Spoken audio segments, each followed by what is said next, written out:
I ride it endlessly.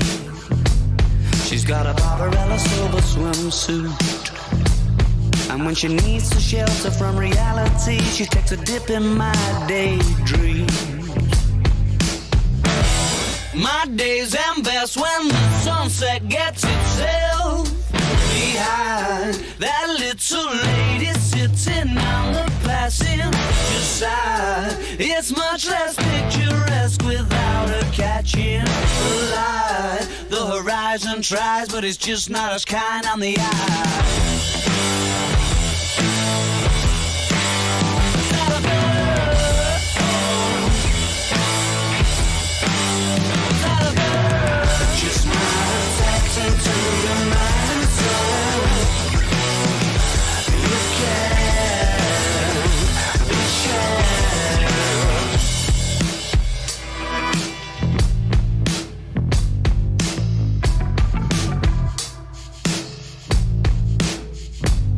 Arabella's got a 70s head, but she's a modern lover, it's an exploration. She's made of outer space, and her lips are like the galaxy's edge, and her kiss the color of a constellation falling into place.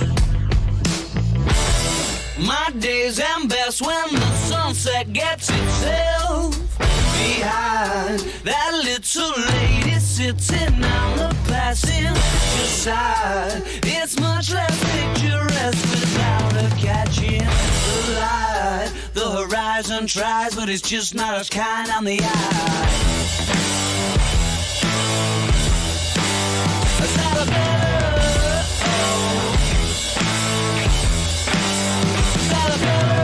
Just might have tapped into your mind and soul. You can be sure that's magic in a cheetah print coat, just a slip underneath it. I hope that's good. I can have one of those organic cigarettes that you smoke. Drops the lip round a Mexican coat. Makes you wish that you were the bottle. Takes a sip of your soul. That sounds right.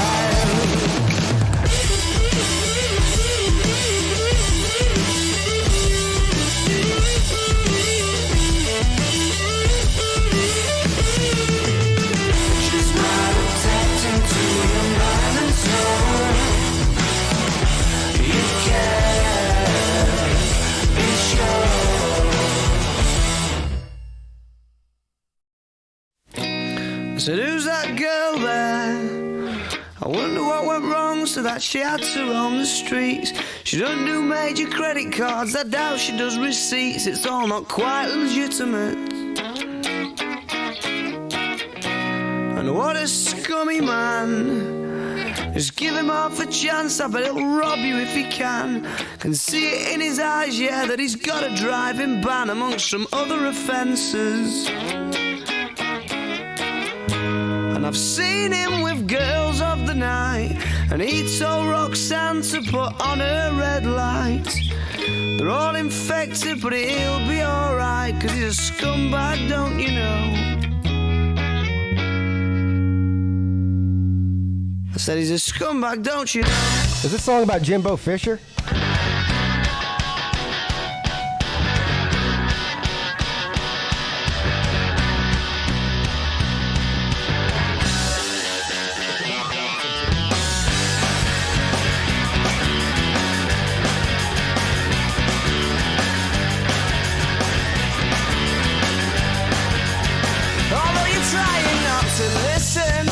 But your eyes are staring at the ground. She makes a subtle proposition. I'm sorry, love, I'll have to turn you down. Oh, we must be up to summer. What are the chances? Sure, it's more than likely. I've got a feeling in my stomach. I start to wonder what his story might be. What his story might be. Yeah, 'cause they said it changes when the sun goes down. Yeah, they said it changes when the sun goes down. And they said it changes when the sun goes down. Around here, around here. Oh.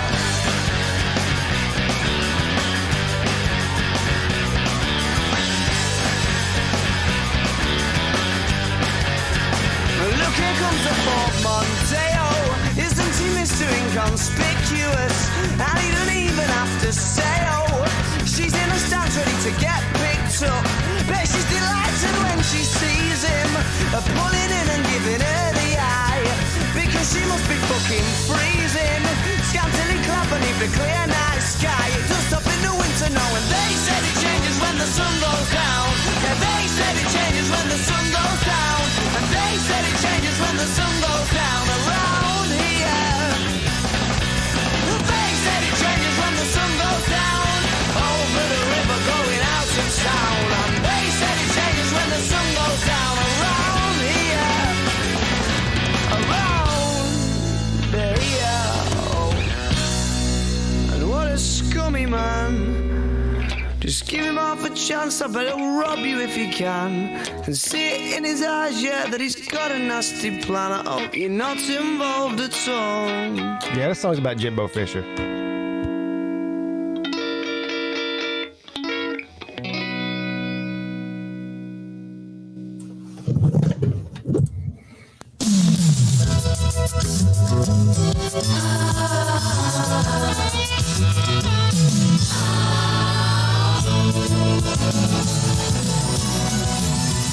Whatever happened to predictability? The milkman, the paperboy, evening TV. Did I get delivered here? Somebody tell me, please. So what's confusing me? Clouds as mean as you've ever seen. And a bird knows your tune. Then a little voice inside you whispers, don't sell your dreams so soon. Everywhere you look, everywhere there's a heart, a hand to hold on to. Everywhere you look, everywhere there's a place, somebody who needs you. Everywhere you look, when you're lost out there and you're all alone, life is waiting to carry you home. Everywhere you look.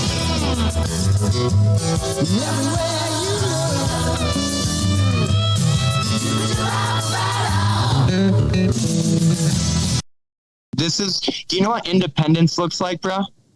You're staring at it. Yo, yo, yo, yo, yo. What is up, everybody? Welcome to episode number 49 of the ACC show. I'm losing my voice, Sea-Dog. Are you been yelling? Been hollering? Well, we'll talk about that another day. Anyway, episode 49 of the ACC show. Of course, next week would be episode 50, but I won't be here. I'll be in Las Vegas. We talked about that before. So we'll have to do the 50th episode celebration because I do want to do something. Yeah, I do too. The following week when I get back. Now, listen, you're welcome to do the ACC show without me next week if you want to. But yeah, I in episode 49 and a half. Yeah, episode 49 and a half. That's right. That's what we. Yeah. Yeah, that works for me. Yeah. Anyway, so a lot happened this weekend and college football, specifically in the ACC. Right now, Clemson's in the driver's seat in the Atlantic Division. They still haven't wrapped it up yet, right? They still have to beat Syracuse, and they can lock it down if they beat Syracuse and then Louisville 2 weeks later, or 3 weeks later because there's a bye. But anyway, whatever. The Coastal Division, a different story. Despite what Luke Walker says, it's still an open competition in the Coastal. So we'll look into that a little bit. We'll look at the numbers, see what the different scenarios are, and who could possibly come out on top in that division other than the Tar Heels. Also, some big news coming out of Georgia Tech this week, or a few days ago. Yeah, we hired an athletic director. And who would that be? His name is Jay Batt. J, just the letter J, not J-A-Y, just J. The letter J, B-A-T-T. So we hired him from Alabama. He was the deputy athletic director over there.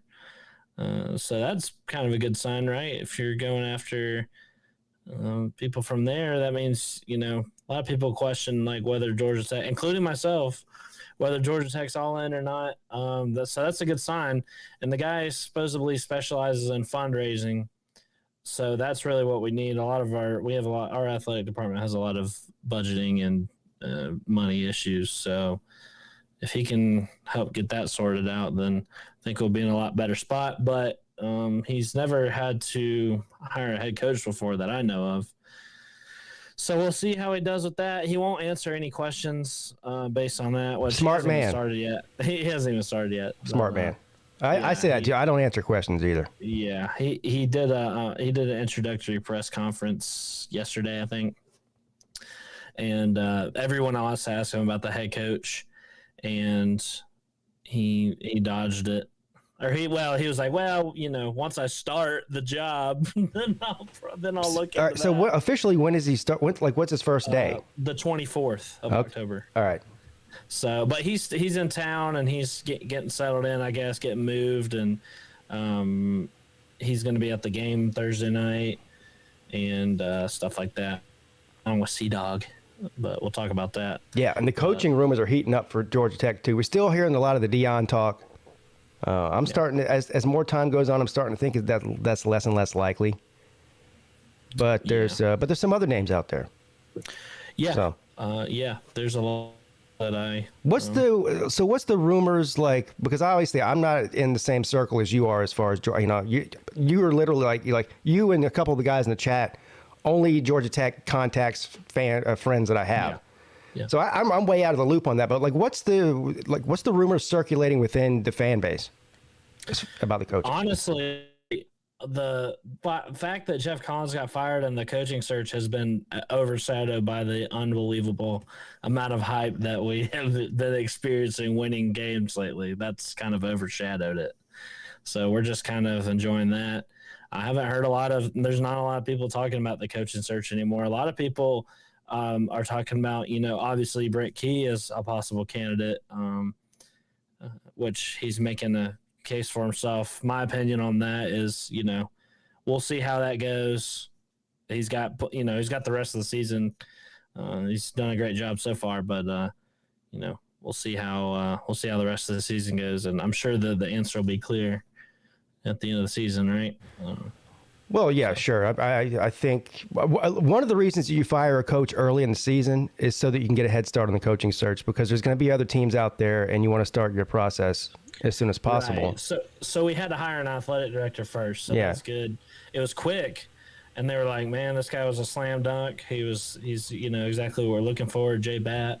Mm-hmm. And, in his introductory press conference, shout out to Kelly Quinlan, who is one of the writers for freaking Georgia Tech, one of the media members. He asked him a banger question. He asked him, what do you think about conference realignment and how Georgia falls? And I actually didn't like his answer, which he basically just said, yeah, we love the ACC. It's a great conference. I would have liked to hear something more along the line, like even in terms of athletic director speak or coach speak or whatever it is. I would have liked to hear something like, we're going to do whatever it takes, to put Georgia Tech in the best position. That would kind of be what I wanted to hear, but, so. Yeah, I don't really know. Anyway, I thought it was a great question. Yeah, I'm not really sure if there's a right or wrong answer to that anyway, really. Yeah. I mean, what are you supposed to say? Yeah, we'd love to get the hell out of the ACC. No, I mean, that would be something, wouldn't it? Like, I have a feeling that's how Dabo Swinney probably feels. And I don't know about the athletic director, Graham Neff. I don't know his position on that, but I have a feeling both of those guys would like to get out of the ACC, but they're not going to say that. Yeah, I mean, if that's what it comes down to, we would probably look at trying to get into the Big freaking 10, but which I can't imagine anything more boring than that. But that's what it would take. Then, if that's the best situation for Tech and our money and athletics and whatnot, and the ACC dissolves, that's what I would want. Yeah. Well, we can all stay tuned into Golden Blue Dude. He's got the updates on the conference realignment. We'll figure it out eventually. Yeah. For sure. All right. So anyway, what we'll do tonight is obviously we'll bring the panel on here shortly. We'll also, in addition to looking at the Coastal Division, and we can look at the Atlantic Division too, as far as the race there. Of course, we'll go over last week's games, wins and losses, and we'll project into Week 8. Does anything stand out to you as far as last weekend before we get going? There wasn't a lot. There's only 4 ACC games this past weekend. And then, of course, most of my effort and energy focused on Alabama, Tennessee. I mean, damn, what a game that was. I mean, that was something that only happens in – I know this is an ACC show, but you got to mention it, right? Yeah, so we have plenty of time. Have you seen now? You every time there's a big game like that, and it's a close game like that, it's always there's always going to be people on social media saying the refs are paid, or they a bad call here. Alabama should have won. Whatever. You're always going to have that certain percentage of people that do that, no matter who the team is. But have you seen this thing out? It's pretty much it's all over. At least it's all over my Twitter feed. I'm assuming it's all over everybody else's too. The video of, well, allegedly the video of the referee cheering when Tennessee scores. No, have you seen this? I haven't seen that. It's really reaching, man. That sounds very interesting. I mean, let me see if I can find it. Somebody might have posted it on YouTube by now. Probably cheering did. when Tennessee. It's really reaching, man. I will admit some of those calls were bogus. Well, you get that in every game. Yeah. So what the guy does, here's what he does. They have a discussion. It's a touchdown play, right? Mm-hmm. And so I guess they review it or whatever, they discuss it. And then the judge, the referee goes out and he says, after reviewing it, the touchdown Tennessee, and he does a deal like this. He has his arms up with the touchdown motion, and then he goes like this. Like, yeah. Really? Yeah. Let me see if I can find it. Look, all I know is Alabama's 0-1 since we've taken their deputy athletic director. So it's a coincidence. I'm not so sure. I'm sorry, Alabama, if that just destroyed. If he was the glue, kind of holding you guys together, but we got him now. So I don't even know how to search for this. Looks like we're going to be the ones that are causing Alabama's downfall. All right. Well, I found it. So give me a second here. I'll put it up. Comment section's awfully hostile tonight towards old Sea Dog. What's up with that? They're always hostile towards you. You're like, that's true. I mean, and I take part in this too. It's fun to make fun of Georgia Tech, but yeah, come on, Sea Dog's the co-host. Y'all be easy on my bro, man. I don't care. I can take it. I know. All right, here we go. Some dumbass damn old Georgia. Now tell me if this isn't reaching, both literally and figuratively. All right, let's check it out. All right. How do I turn the volume up? Maybe there is no volume. So here he is. Referee celebrate. Yeah, watch. So here's the touchdown. Now look. Watch. I like when they put it in slow motion. It looks so much worse. I see. That is reaching. There's another one too. It was close to a first down, and the line, the judge on the sideline, he's running out of the field to set the ball, and he looks over about maybe a half yard or a yard to his left, right, which would have been a first down, to look where the first down marker was, and he takes a step over to the left and then grabs the ball. No, I have seen that one. Yeah. I have seen that one, yeah. I've seen some bad spots. It's just funny. Shouldn't there be a better way? I don't know. A lot of these refs, I see them spot just terrible spots a lot of the time. Well, there's a better way. There's a better way and we have this discussion every week when I do these, stream these games, because the games are becoming it used to be if there was a 4-hour game, that was like an outlying thing. It was rare. Now it's the commonplace. Almost every game, or maybe not almost every game, but probably at least 50% of them are going to 4 hours now, and there's a reason for that. One of them is this reviewing shit that they got going on. I think they need to take it off the field. Yeah. Like this whole thing where the ref has to run over there and look inside some 10-inch box. Yeah. For 5 minutes. No wonder it takes him 5 minutes. Yeah. He's looking into an iPhone. And a lot of the time you can immediately tell, but it takes them like way too long to what we can see immediately. And then they have the guy on each broadcast, right, who's just the rules guy for the broadcast. They go, oh, well, let's check in with Jim. Jim was with the rules committee. Hey, Jim, what do you think about this? Well, I think this is, I think this is actually a touchdown, Bob. So he does it within 2 seconds. Right. So let Jim in the fucking box, let him be the one that decides the play. Yeah. There's something. There's a lot of money that goes through the sport, and it seems like this could something that could be fixed with some kind of technology or something, just easily, or like.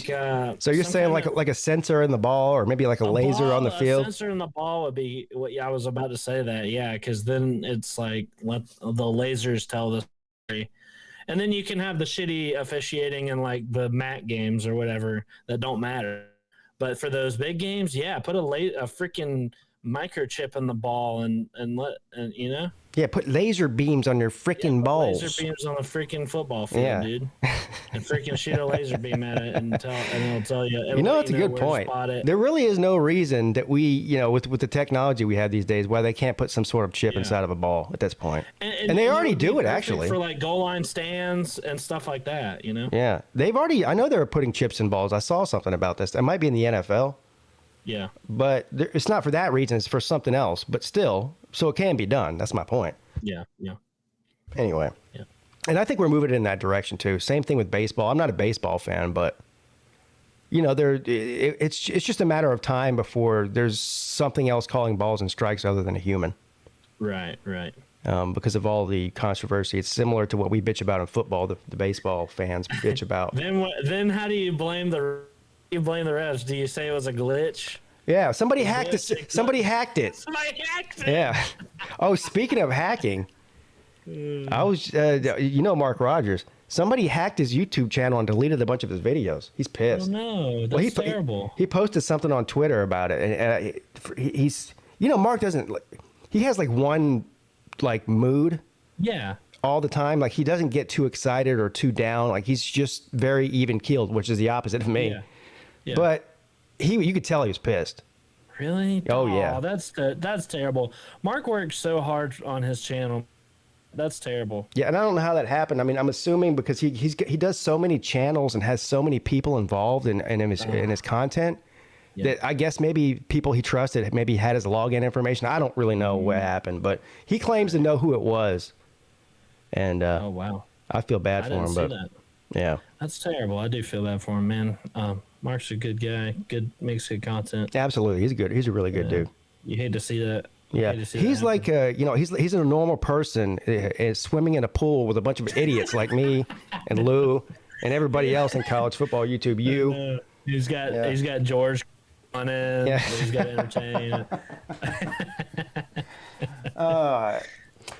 All right, so I guess what do you think about bringing on the crew? We need to do cheers to the chat real quick. Yeah, cheers to these douchebags on the chat that are terrorizing me. Why are you still calling me Sea Gump? I mean, I haven't even been cheering for them this year. I mean, I was planning to, but I don't know. I barely got time to cheer for Georgia Tech. I barely got time to cheer against Georgia. So Alabama Jahmyr Gibbs and Alabama comes third. I will admit, I was watching that Alabama game though, and watching Gibbs go off, and I was cheering for him. I know you were. I wasn't cheering for Alabama. I was just cheering for Gibbs. I wanted to just see a good game. They're using him exactly like I said they were going to. I said you're going to see him You're going to see him returning kicks, he's their main kick returner as far as I can tell. Yeah. Yeah. Which is funny to me because when he first got there, the Alabama media was like, "Oh, what's it like, coming from Georgia Tech where you had to do everything and now you don't have to do." He's still doing everything in Alabama. Yeah. And they were trying to get him to like shit talk Georgia Tech. He wouldn't do it, of course. And then it winds up he has to do everything anyway. So that was funny to me. Yeah. Of course, I'm not an Alabama fan. I really do like Jahmyr Gibbs though. I mean, he's my favorite football right now. Yeah. I'll be happy when he goes to the NFL because honestly, it is hard to watch him play.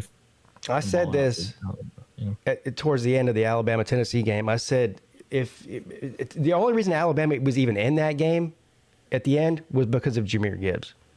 Yeah. Well, him and Bryce Young. Bryce Young really showed a lot of guts in that game, but those two were. They carried him.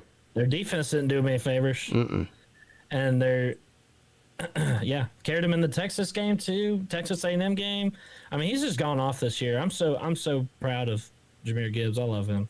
Unfortunately for Jahmyr Gibbs, he's probably on one of the worst Alabama teams in the past 10 years. I know, man. That But- just suck. Whatever. It doesn't really matter. He's going to be I don't know where he'll be drafted, but he'll be drafted high somewhere. So he'll get the last laugh. Anyway, Traveling Fools is here. Matt Dummett, Slim Shady, Canes, Tiger Paw Craven, Kevron Harris, Ultra MAGA Dog, Luke Walker says there is no battle for the Coastal. Well, I thought they taught math at UNC because the math says otherwise, sir. They don't teach that. They have a tutor take the class for you. So Oh, you that's don't right. have to- Yeah. Yeah, you don't actually have to take. You don't have to actually go to class. That's right. True Seminoles here. Millis Vanillis, Mike Luca, Knoll Squad, Jordan Bowman, Sir UGA, somebody in here named Sea Dog. I don't know who that is. Must be a guy with a huge dick, I guess. Jared Skufka Gaming. Welcome. CJ, Baylor Man is here. Hunter Goatfro, D4 Sports,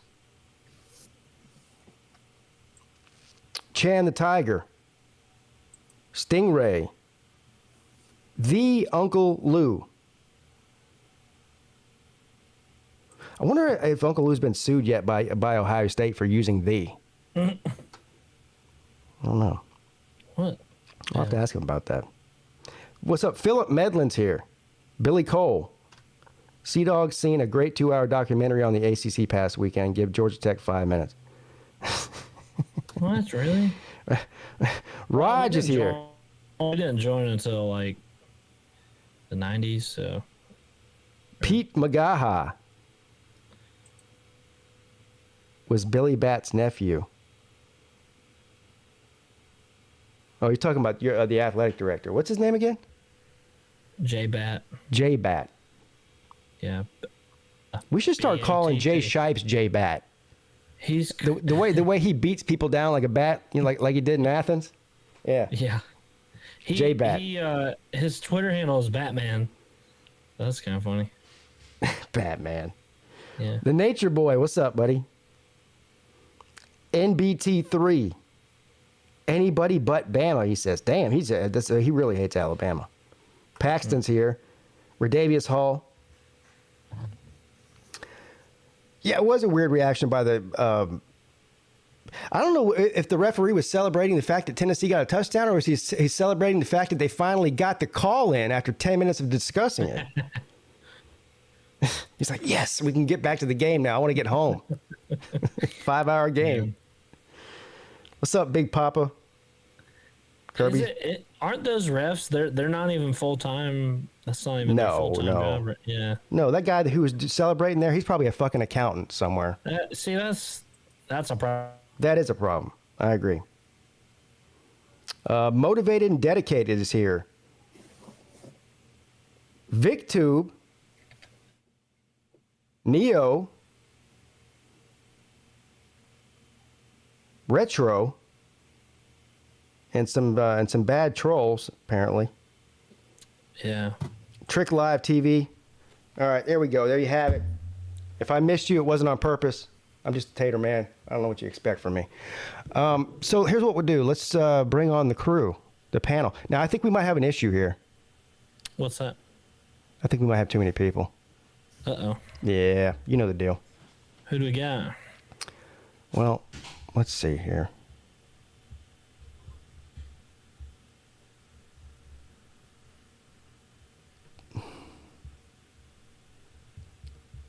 All right, so we'll do this like we're picking a basketball team in middle school. We've I got... pissed Luke Walker off last time I did this. All right, so here's the deal.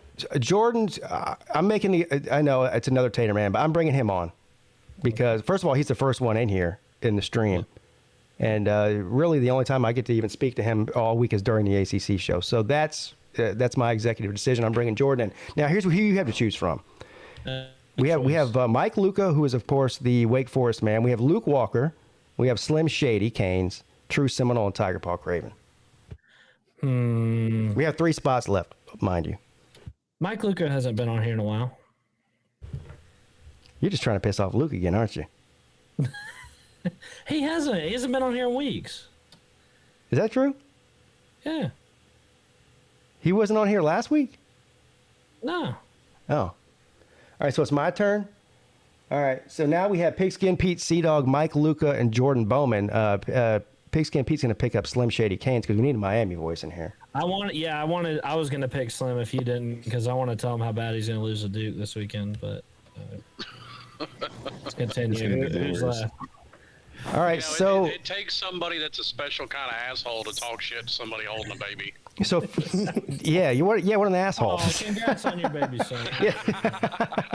I'm happy. Yeah, Slim Shady's already indoctrinating that poor baby to be a Miami fan. Oh, why would you do that to that poor, sweet, innocent child? All right, so you get the last pick, Sea Dog. Why would you do it to me, man? Yeah. Why do I gotta make this? So the last pick comes down to Luke Walker and, somebody else just dropped out. So it's between Luke and Tiger Paw Craven.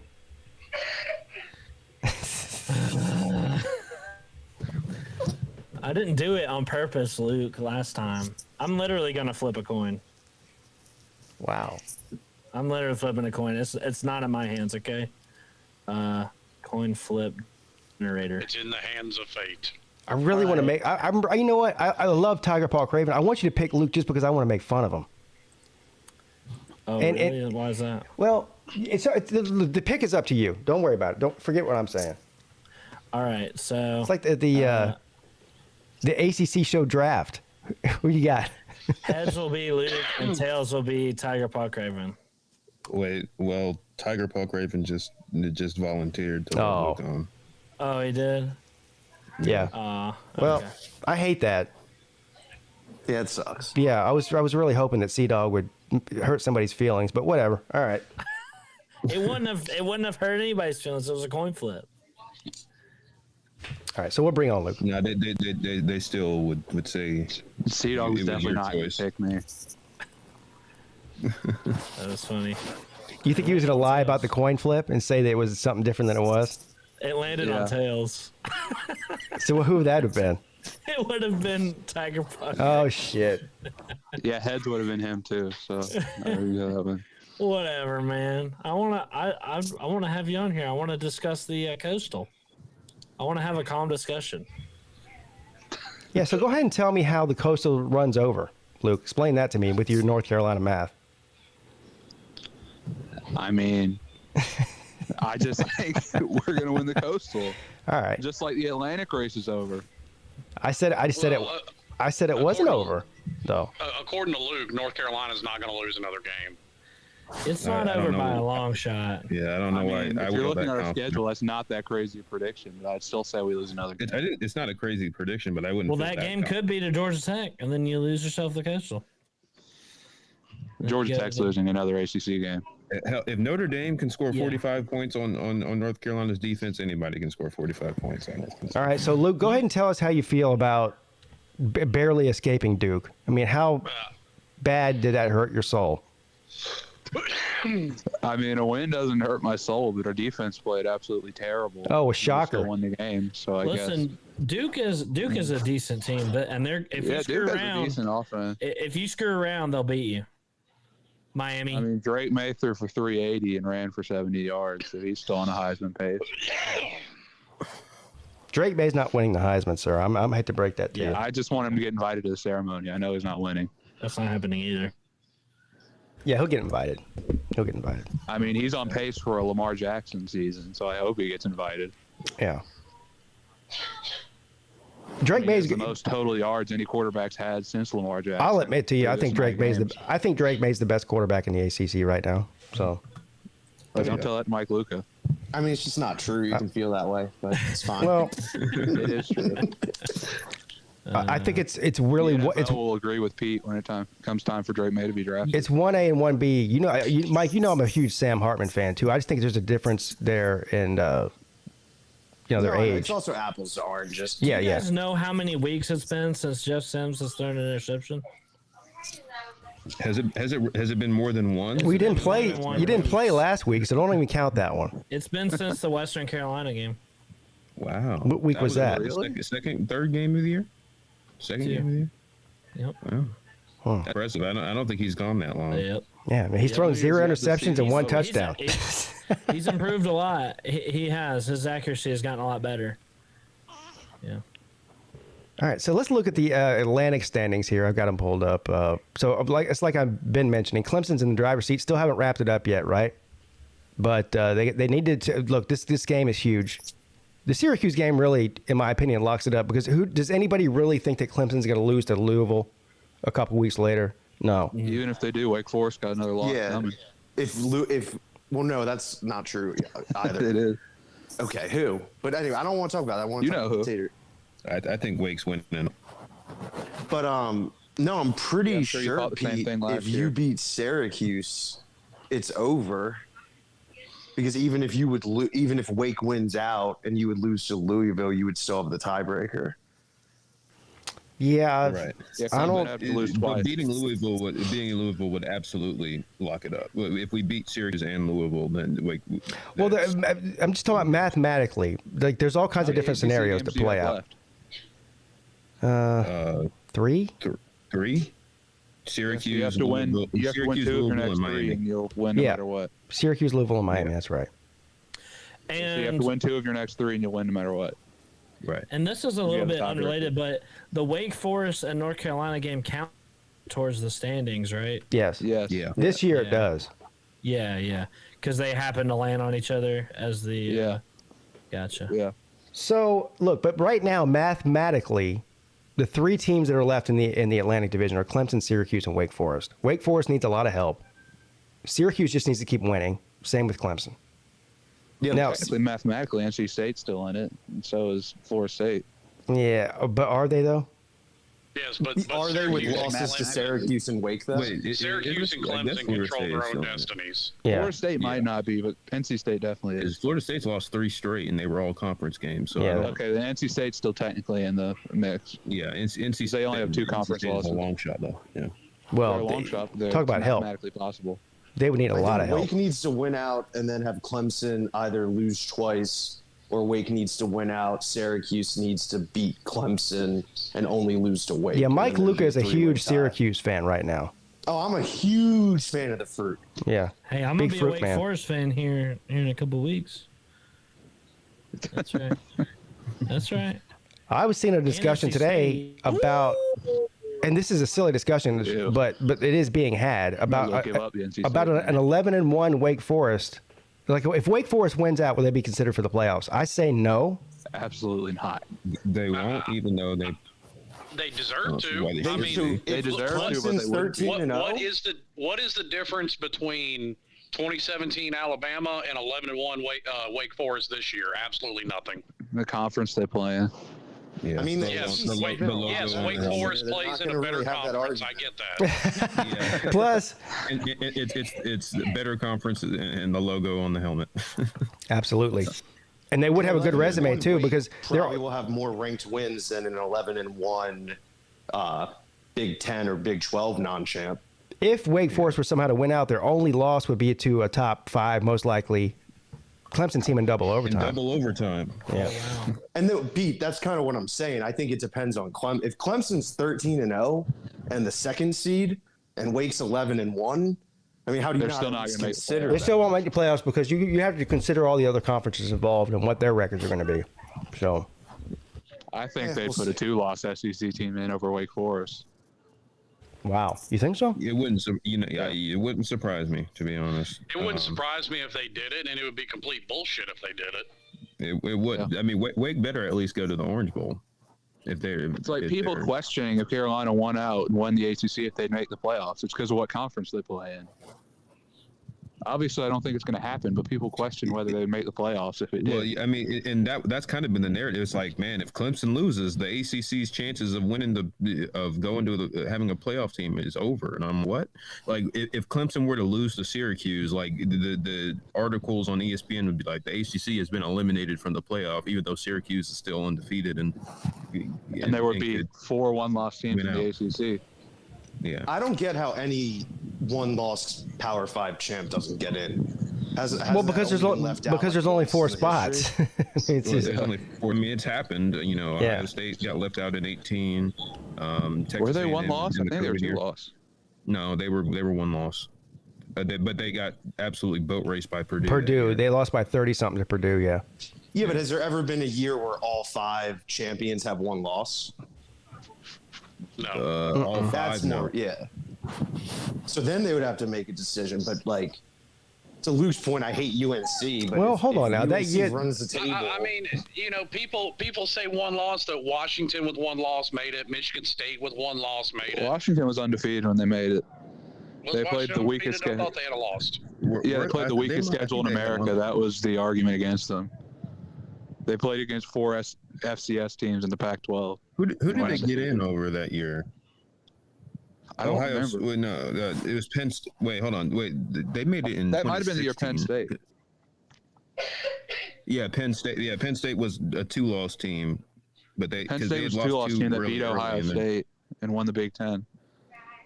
Yeah. They also made it over the last good USC team. I don't think that Washington team was undefeated. No, they were They were 12 and definitely 1. undefeated. They were 12 Well, and they 1. lost to They Alabama, They right? lost. Well, no, but they lost to you before. He's talking about the regular they were 12 season. and 1. They lost to USC in the at home in the regular season. Yeah, I think that's right. They were 12 and 1. That was Sam Darnold when they won the Rose Yeah, Bowl they were that 12 year. and 1 Pac-12 champs and got in the playoff that way. Yeah. They really didn't deserve it that year then, because there's So, I mean, people what's arguing the they weren't difference undefeated between- and didn't go in. So, like I said, what's the difference between Washington and Michigan State and Wake? Nothing. I mean, especially It's this Wake year, Forest, because they're at not the end put of them the in. year, And they play in the ACC, so they're definitely not giving a team that didn't win their ACC division a playoff Of course they spot. did. They did it to Well, Notre. what They if they did it to Notre Dame in 2020. at the end of the year in that division. But Notre AC Dame played in the least ACC 3. championship. I'm talking about if Wake doesn't win their division. Oh yeah. Well, Yeah. Well, technically, Notre That's Dame what- didn't that's- win their that's what- division either. Technically, they did win their division, but there was no Well, division. There were no divisions. yeah. Yeah, I But know. they would have won either division because they were undefeated. Right. They did go Yeah, undefeated in the regular. Yeah, because they avoided Miami that year. I just don't get the whole ACC sucks thing. If at the end of this year we have 4 or 5 teams, ranked Well, in the top I'll tell you one. 25. I'll tell you one thing right now. There's only one division in all of college football right now that has 4 ranked teams in it, and that's the ACC Atlantic Division. Yeah, but we don't That is- play no one, Pete. Yeah. Well, nobody plays Well, anybody. Okay. Now let's look at the ACC Coastal, because this is where it really gets interesting here. And Right. is the reason why the So ACC's reputation is in the toilet, despite Yes. the strength of the conference actually being a lot better than it's been in a while. I agree with you, Jordan. People don't. It takes people time to like look past the forest for the trees. You know what I mean? But Yeah. UNC, Georgia Tech, Pittsburgh, Miami, Duke, Virginia Tech, and Virginia in that order. Now, what you have here is you have an undefeated in the conference, North Carolina, a 2-1 Georgia Tech. Now, how about that? Oh, how about that? That's a beautiful thing. Tech's winning the Coastal. That's a beautiful thing. I hope it happens, man. That shit would be Listen, hilarious. I left a Beating Carolina, comment. like- I left a comment on Pigskin Pete's community post after the week 1 game, Clemson versus Georgia Tech, after he broke his headphones and got new ones. He Still not gonna posted a happen. picture of his new headphones, and I said, "You're gonna break those when Georgia Tech beats Clemson in the ACC championship." He did say that. That is slightly less crazy now than it was. Well, first of all, he didn't believe it when he It's still typed it, and crazy, I though. definitely didn't believe it when I read it. Well, that's why I said slightly less. It's happening. So, but let's look. don't think Georgia we owe Tech, Virginia Tech is for gonna be a tough 2009 game. anyway. They're the only team that's beaten Clemson in the ACC championship. So That's true. We owe them for that. But so look, you have a 0 in the loss column in conference for North Carolina. So they're right there. They're in first And we place. have the tiebreaker over Miami and Duke, who are 2 of the coastal contenders. Yeah, but hold on now. You've got a 1 loss in the column for Georgia Tech, a 1 loss in the column for Pitt, and a 1 loss in the column for Miami. In my estimation, there's 1, 2, 3, 4, at least 4 teams still in the running with 5 weeks to go. Yeah. Where do you disagree with that, Luke? I agree that they're in the running. I just think Carolina's going to win. So you hold They're it. gonna do their pants. Yeah, he's thinking Mac Brown's not going to Mac Brown things up. Yeah. What is Yeah, Mac I don't- Browning things up? That defense, man. These days, it's losing to Florida State. We don't play Florida State, so we're free of that. Yeah, I Or know you don't having play really Florida. good teams and still having like You 4 should or be 5 thankful you don't losses. play Florida State.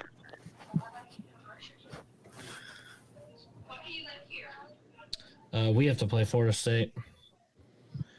The Georgia Tech owns Florida State. That's true. We got to play them in Tally, though, and they're going to be coming off of a bye week. Yeah, but they're also coming off of 3 straight losses. Yeah, but I mean that they had a tough three stretch of games. And aren't they there. playing Miami the week after? They should have beat NC State. I still can't believe they lost that game. I think they're a much improved team this year. I think that's going to be. I don't know. I don't think. That is correct, Luke. The week after Georgia Tech, they were playing Miami at Miami. That could be a lookover spot. They're preparing for Miami, not taking Georgia Tech serious enough. I would sure love that to go down to Tally and beat them. And we beat them in Tally last time we played them too, in 2020. Good times. So what would it take for Miami to stay alive in this race here? They've only got one loss. So they've only played 2 ACC games, right? They're 1-1. Keep winning. Yep. They should fire their coach. So, but who's left? Keep winning, and I hope Miami Carolina controls loses. their destiny. They still have to play 6 ACC Technically, games. they don't. Oh well, yeah, That's because just assuming they've already Carolina lost to North probably will. Carolina. Do they really? That is crazy. Yeah, but North Carolina's going to lose to somebody. I'm not worried about that. That requires us to lose twice. I agree. Okay, fine. You'll lose twice. Okay. Who does Miami have left to play in the I'm not ready to ACC? prognosticate. You haven't. Miami hasn't played Pitt yet, right? There's one No, game on our Pitt- schedule. Pitt's that our might last pick up game of the year. That's right. You played them during rivalry week, where everyone else is playing actual rivals. I understand. Georgia Tech, you haven't played them yet. Nope. You did. You lost to North Carolina. You haven't played Duke yet, or have you? Nope. Yeah, they played this weekend. Oh, they played Duke this weekend. week. And I think Yeah, we Duke got might to beat do them. this weekend. So let's make this quicker. Which games have you? Virginia Tech and lost to North Carolina. Okay. All right. We played both teams back to back. I think Duke is going to beat Miami. I do too. Duke is good. They just happen to run into. Is Duke good, or are they just better than we thought they were going to be? They're better. Duke just had to play them Yeah, twice in a row. Duke is not good. No. Okay, stop it. Yeah. Are you gonna be singing a different tune here come next week? I mean, Miami isn't good, so Carolina is very good either. Listen, they're better. Okay, you're right. You're killing me. They're better than we thought, and they're playing better. Virginia Tech had an offense. But there's a good. difference. Sure.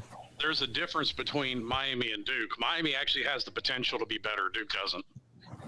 Miami should be playing better than they are. That's true, Duke is playing all out with what they got. but that doesn't mean they will play That's better. true. That's the That problem. doesn't mean they will play better. I'm impressed with what Mike Elko has done there in year one. It's impressive. I mean, Miami, spent this offseason, they spent all that money on this all-star coaching staff, and Now they want all of them fired after half the season. Yeah, well, once again, I've tried tempering everybody's expectations. I only expect so much after one off season, especially with the problems I knew they had. I did too, Slim. And if Miami hadn't hit on a couple of transfers this past offseason, they'd be in real trouble. Like, Yeah, they might not make a bowl if they didn't have some transfers. Yeah, and some of that, yeah, they've definitely had the injury bug hit them in the running back room. yeah. I mean, that's not something you can prepare for. It's just one of those things you got to deal with. And I was kind of I mean, if there's any the position that you can deal with being injured, it's running back because those guys are replaceable. I'm thinking more like I'm thinking more like defensively. Like that Mesidor guy? He's really good. That Miami got in the He is transfer. good. I'm impressed with Leonard Taylor's development through coaching staffs. He's really good. Yeah. And he's just that's just a That's a recruit, but he's really good. recruiting thing. Yeah. He is good. Yeah, he should have been playing a long time. He more played last year. I know he played last year, but he limited snaps. It wasn't like he. That's why wasn't Matt like a Brown should starter. play Travis Shaw more. That's a different thing. Yeah, he should have. Well, Travis Shaw would have had a hard time getting on the field this year, but Well, he's getting on the field a little bit. I know, but He chose that. It's his decision, and I blame Todd Bates. Oh, you're gonna slander him for going to North Carolina? No, I'm slandering Todd Bates. I don't blame Travis Shaw. I'm slandering Todd Bates for absolutely whipping on improvement. But now Todd Bates is gone. I feel like Nick Eason would not have fumbled the bag. That's all I'm saying. Who knows? Yeah, I'll take Easton over Bates any day of the week. That's just me. But yeah, let's move on to the Week 7 games last week, because we know how we do around here. It takes us a long time to go through these games. And I want to be the first one to talk about the Syracuse and North Carolina State game, because I'm going to do the whole I told you so routine, because I did tell you so. Well, you know what NC State fans are going to say. I don't care. Listen, I know Devin Leary got hurt. And that's terrible. I feel terrible for him. I hate NC. Quarterbacking injuries a legitimate excuse to suck. Well, yeah, but what isn't a legitimate excuse is the fact that you're playing a wide receiver at quarterback and you don't have a backup quarterback. That's true. That's true. I've been trying to tell NC State fans that they're going to be absolutely awful next year. And also, the strength of NC State's team is supposed to be their defense, right? So, look, Syracuse has. It has. It was. Syracuse struggled to move the ball. It's just NC State put up nothing offensively, so I think they kicked 3 field goals. Yeah. Syracuse had 2 really bad picks too. Yeah, but Garrett Schrader is good for really just like. So this sounds. You guys, it sounds like a big. Let me tell you, this sounds like a big excuse tour for me, because I hear all kinds of excuses why NC State lost to Syracuse and why NC State has 2 losses right now. Whenever they were supposed to be undefeated in the ACC and be a playoff team in that, right? I mean, that's what we heard. Well, that's Dave Dorn's fault. Turns out Syracuse is the playoff team after all. They got another, at least 1 loss on deck, maybe 2. Like I said, 9-3, 8-4. This is their MO. This is who they are. I don't think they're going 9-3 or 8-4 at this point. I think 7-5. 7-5. Likely to go 7-5 at this point. They're not very good. That offense is horrible. That offense was terrible with Devin Leary. Now it's even worse. I even had people saying, Pete, you should want NC State to win out because that'll make your win against them look better. No, I don't. I hope they lose every game.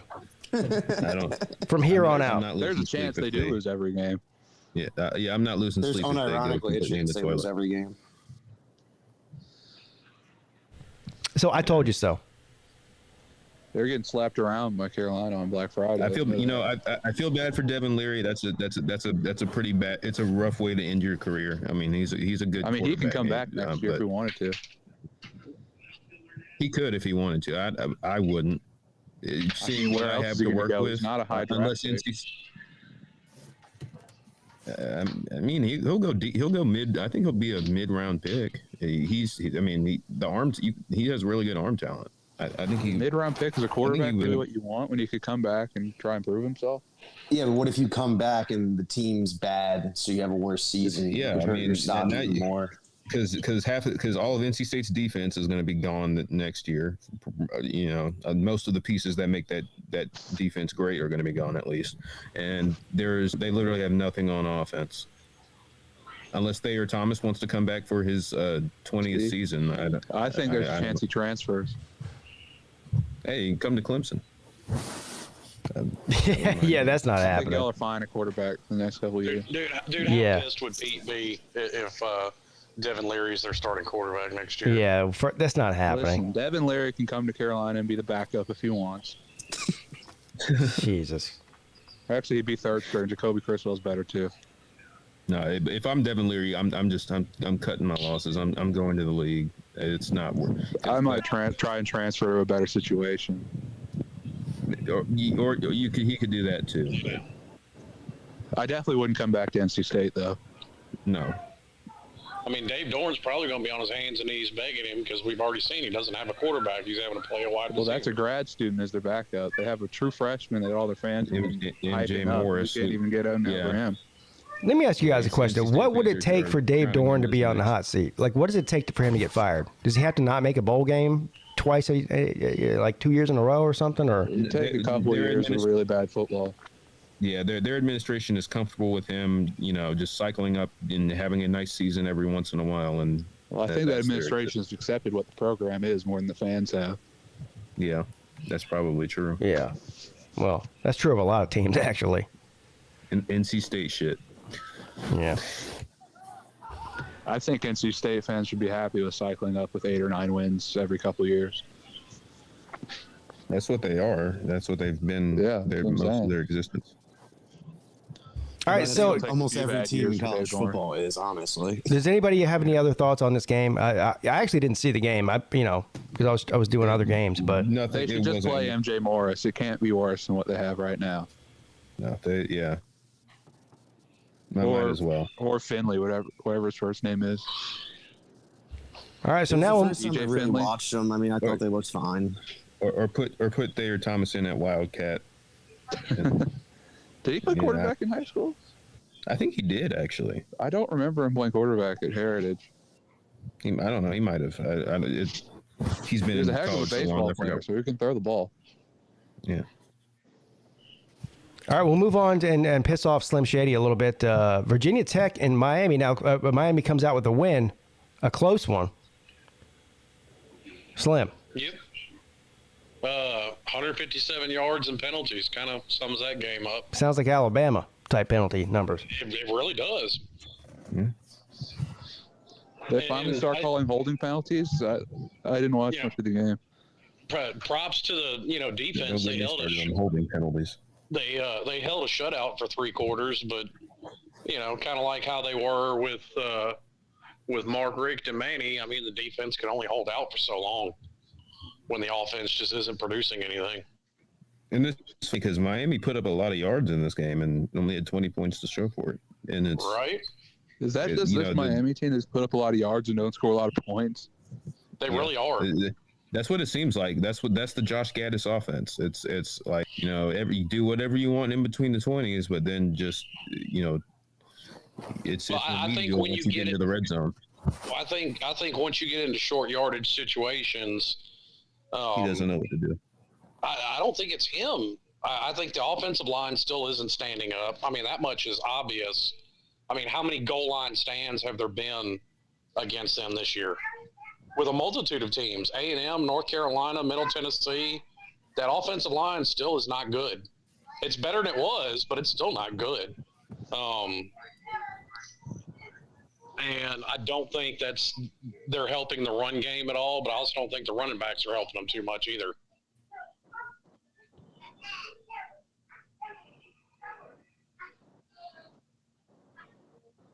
And Virginia Tech is still horrible. Man, I think they have a half decent defense, but their offense is absolutely terrible. Yeah, the defense isn't bad. It's okay. The defense is fine. Like they have some nice pieces, but other than that, they have absolutely no roster. Offensively, it's a train wreck. I mean, that's why I'm not mad at. That's why I'm not mad at Miami's defense. It's been the most consistent thing they put on the field this year. Yeah. I watch Virginia Tech, and they just I can see what they're trying to do, but it's like they have nothing. There's no talent on that. Grant Wells is horrible. Yeah, Grant Wells is terrible. Yeah, he's bad. And I mean, there are several times they could have converted and kept drives alive, but their offensive line is solid. Yeah. I mean, it's maybe. fine. I mean, like Jordan pointed out earlier, I mean, Hakeem Mesidor had a hell of a game. I mean, he was staying in that backfield. He was ACC Defensive Lineman of the Week, I think. I think you're right. So, you sure? I thought Miles Murphy was. No, I think it was Hakeem Mesidor. Okay. Clemson got running back and linebacker. I think Shipley won running back of the week, and Jeremiah Trotter won linebacker of the week. I know who won quarterback of the week. Yeah. And I know a lot of. I know a lot of people have got a problem with Gaddis because I've heard a lot of it, and people keep pointing to the fact that Michigan fans weren't sad to see him go, but I think that's kind of like Ole Miss losing their offensive coordinator. How much of it is really the coordinator in that situation, and like Ole Miss with Lane Kiffin, how much of it is Harbaugh, because everybody knows Harbaugh's an offensive Didn't guy. Harbaugh take over the play calling last year? Yeah, he did. It was a different. I mean, if you watch 2020 Michigan and if you watch 2020 Michigan and 2021 Michigan, they're off. You can tell there's like they did a lot of stuff different. Like I think Gaddis still like. He built it around what they had, which was a lack of a quarterback, but 2 hellified running backs and a very mobile quarterback. B. Bean wants to know who's going to win the Coastal. We don't know. We do know. North Carolina. Yeah, well, Some of us know. Some of us know. Some of us are wrong. Which North Carolina Duke game? It was game. It was a really good game. It was awesome. They beat them by wasn't it a chop block? We both beat Duke by 3. I was gonna say who's beat over Duke is better or more impressive. Well, we didn't have to go to overtime, so we're better. Yeah, but you needed a game when, but Georgia Tech was up like 20-6 and gave up. They kind of blew a lead, but they controlled the game though. It was UNC never really was in control. Well, the UNC had what? They had a. We controlled the game from like 3 quarters and then tried to give it up in the 4th. But that's not there were some cheat calls that prevented Duke. Hey, that chop block was not cheap. I keep hearing it from Duke fans that it was BS, but that was the definition of a chop block. I don't know. I'd have to go back and look at the box score. I don't think advocate. he dominated that game for 3 quarters, Luke. Duke did not dominate the game for 3 quarters. Okay, I'm gonna settle this right now. We had a double-digit lead at one point. How did Duke dominate us? No, I'm saying we did too. We did too, and we blew it.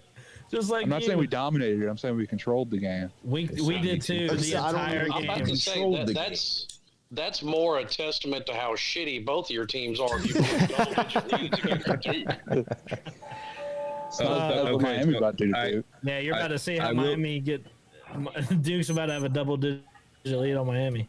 I will say this. I will say this. I just checked. Georgia Tech had a post-game win expectancy against Duke than North Carolina did. Georgia Tech was 97%. North Carolina's was 70%. Let's go. The Coastal belongs to us. From an advanced stat standpoint, was more dominant. We're using a transitive property and wins against Duke. This is hilarious. And post-game wins expectancy against Duke. No less. That's what people BS made up stat. So that's great. Also, Luke, weren't there multiple lead changes? I just don't get how you can say you controlled most of the game. There were multiple lead changes in the 4th quarter. We controlled the game until the 4th quarter. Yeah, I don't think that's controlling the game. I don't think there was a single lead change other than Georgia Tech scoring first against Duke. Yeah, there was no. Just saying. No lead change, I don't think Duke ever led in that game. So all I'm saying. It was a great game, though. I was cheering for the Dookie Doos, but there's also a rivalry game, by the way. Yeah. North Carolina has 2 Hall of Fame coaches on their staff, Mac Brown and Gene Chizik. 2. With Gene Chizik isn't looking like a Hall of Fame coach right now. Are you kidding me? I mean, he's got a title. Gene Chizik isn't going in the Hall of Fame. Of course he is. His resume does not. No, other than the national championship season, he doesn't. How many thousands of coaches are there in the country? Whether they're head coach or position coach, how many of them have national titles? The only thing that changed our defense. He is a career 500 coach. He's 38-38. Yeah, I don't care. I think winning a title puts you in the Hall of Fame. Yeah, well, I mean, actually, it doesn't, because Howard Schnellenberger doesn't have enough wins to get in the Hall of Fame. And Howard Schnellenberger is different. That's like it's completely different, actually, just from a resume standpoint. Well, that's like, the NCAA's thing, though, is they have a threshold. You have to have X amount of wins to get in the Hall of Fame as head coach, and he doesn't have them. That's their MO for leaving him out. But Gene Chizik isn't going in the Hall of Fame. Fireball in the chat is not going in the Hall of Fame. This is like the point you're making, Jordan, because he brought Louisville's program back from the dead. He started Miami's program and won a national title. His resume speaks for itself, but that's the NCAA's reason for leaving him out. Well, and I guess that's fine, but like I wouldn't even compare the two situations. Like Chiswick, like he has literally other than the Chiswick 14 and 0 mediocre coach other than the 1 year Cam Newton. Yeah, that's he's a solid defensive coordinator. Hasn't showed it this year, but he's been solid throughout his career. Ed Orgeron has a way better argument for a Hall of Fame than Gene Chiswick. Let me ask you guys a question. This is not ACC related. Have you ever seen a fan base more scared of success than Volunteer fans are right now? I've never seen a more I don't know. I feel like they're embracing in Tennessee. You got I feel like they're reading it.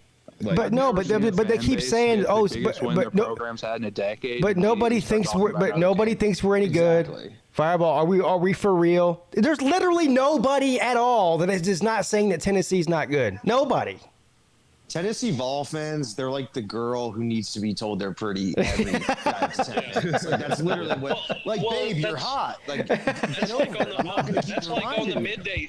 That's like on the midday show yesterday. I kept telling dude, I compared them to Lincoln Riley teams that made the playoffs, and that just wasn't good enough. Yeah, I don't know what they want, man. I mean, they're a top 4 team, no doubt. I mean, they're properly ranked, in my opinion. The second best team in the SEC. You should be proud of it. Whatever, but still, the point is, there's nobody running around saying that Tennessee is not good. Nobody. I haven't heard anybody say that. Even the people that hate Tennessee haven't said that. I was arguing they should re-rank number 1 right now because they have the best resume. Do they? I think Clemson. I think so. They have the best win in the country. They have the singular best win, right? Against Alabama. Okay. And Georgia fans will say the Pitt game. Well, Georgia almost lost to Missouri. Well, Clemson's the only team right now that has 2. Better than Missouri. Clemson's the only team that has 2 top 15 wins, and they're about to have another one this weekend. Well, that'd be 3. Doesn't TCU too? Do they? What? I think they have top one 15 wins. TCU has 1, don't they? So I don't think Kansas was in the top 15.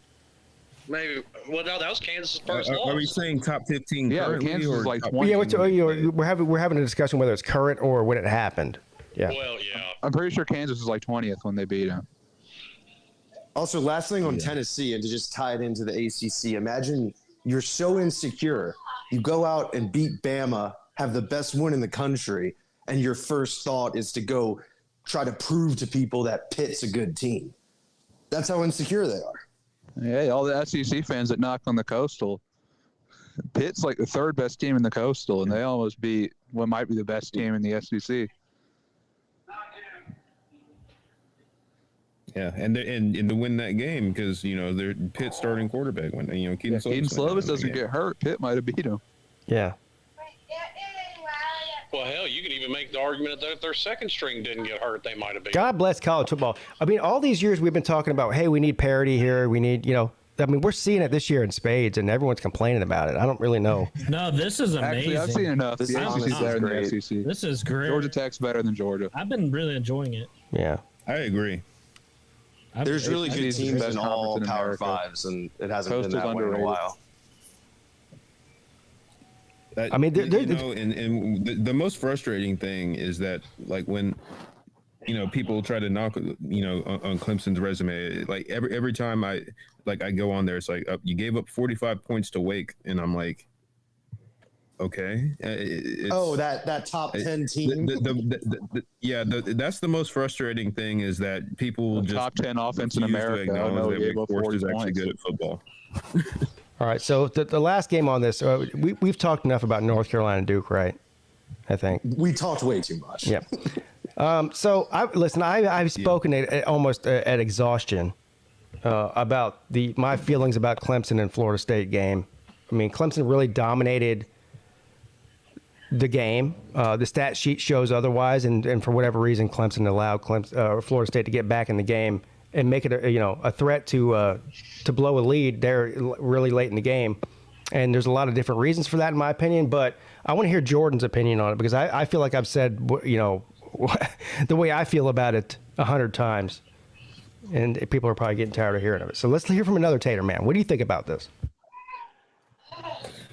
Yeah, I mean, I don't think Clemson was ever. The game was certainly not as played as close as the final score. But I do give Florida State a lot of credit They had a lot of early success. They ran the ball on Clemson really well for a lot of the game. 400 or over 200 yards rushing for the game. Yep. Yeah, they're the first team like for 6 yards a carry on Clemson since Alabama did it in 2016. So, that's pretty impressive. But I do think that there was a lot of things that Clemson did in that. Clemson. How much of that though was the fact that We've seen a couple teams kind of run the ball on Clemson. No, before coming into this game, Clemson led the country. Run for 100 yards. Sir, coming into this game, Clemson led the country in run defense. Doesn't matter. They were giving up 2.4 yards per carry coming into this game. Yeah, they're the best run defense. But how many of these rushing yards that were put up were Travis escaping the pocket and scrambling? That's what I want to know, because that's probably like half of them. No, they got some. They got decent push in their traditional run game. Trayshawn Ward and not Ward, but he didn't play. But Benson and Toafili, they had some nice runs in that game. But my point was, Clemson had run defense in the Power 5 going into that game, so no one had run on Clemson. Right. You can say Wake put up. They ran. If you run 40 times, of course you're going to have 100 yards. But it was on like 2-point-something yards a carry. Like it wasn't like they were super successful. They did it because so Clemson would have to respect it, and they wouldn't just sit back in coverage. But the second half goes after Clemson went up by 20. It just seemed like they went flat. The game, yeah, they just came. The fans started leaving and all that, and I think Clemson just kind of mailed it in. The players did. I'm gonna say that, I mean, I think some criticism should go to the coach, but it seemed like the intensity, from the players was just not really there for the rest. Well, they started playing the time clock game, which I understand that. It becomes at some point a time game, but I think they should have kept their foot on the gas and blew them out. That's the way I feel about it. But they chose to go a different way, and they come out with a win.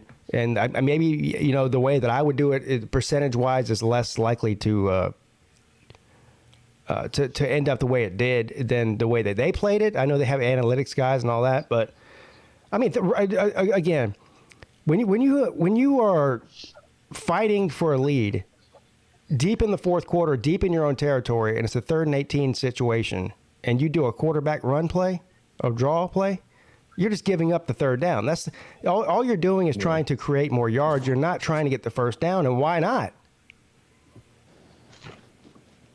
That's my question. And if you're some offensive coordinators think they can catch someone. And if you are going to run it, let's say you just want the yards, and you're not concerned about getting the first down, and you're going to play the time game. Fine. Okay, I'm okay with that. You got 3 running backs that can run better than your quarterback. So how about hand it off to one of them? I mean, I get your point, but I mean, I see Luke's as well, because Miami literally iced the game on a Tyler Van Dyke run on like a 4th and 9. Yeah, Carolina's done that multiple times with Drake May too. On like a 3rd and 8, they'll call a quarterback draw and get the first. Because they're so scared of Carolina throwing the ball, they just call a quarterback draw. I'm with some of these people in the chat. Look, Clemson is superior to Florida State. I'm sorry. Florida State, yes, they are better. They're headed in the right direction. I like their coaching staff. I like everything about what they're doing in the ACC. But Clemson right now, talent-wise and coaching-wise, is superior to Florida State. That should not have been that close of a game. And this weekend is another game like that, in my opinion, with Syracuse. And Syracuse has got some guys on offense that can give you trouble. If you come out and you do the same sort of thing you did against Florida State, you might lose this weekend. I mean, I'll half agree with that statement. It's to be determined whether the coordinators you have are superior, because both these guys have never been coordinators before. Well, that's a fair point. But yeah, but I was really critical of the for the game, but I've kind of like I've tempered my frustrations with it. I'm still not happy about it, but I'm willing to give them the benefit of the doubt a little bit because it was this was their second straight game on the road. It was a rivalry game, and this team is way too talented, Jordan. They cannot afford to do that. They cannot afford doing forward. This team is way too talented. Yes, next year Clemson's going to be an inexperienced football team.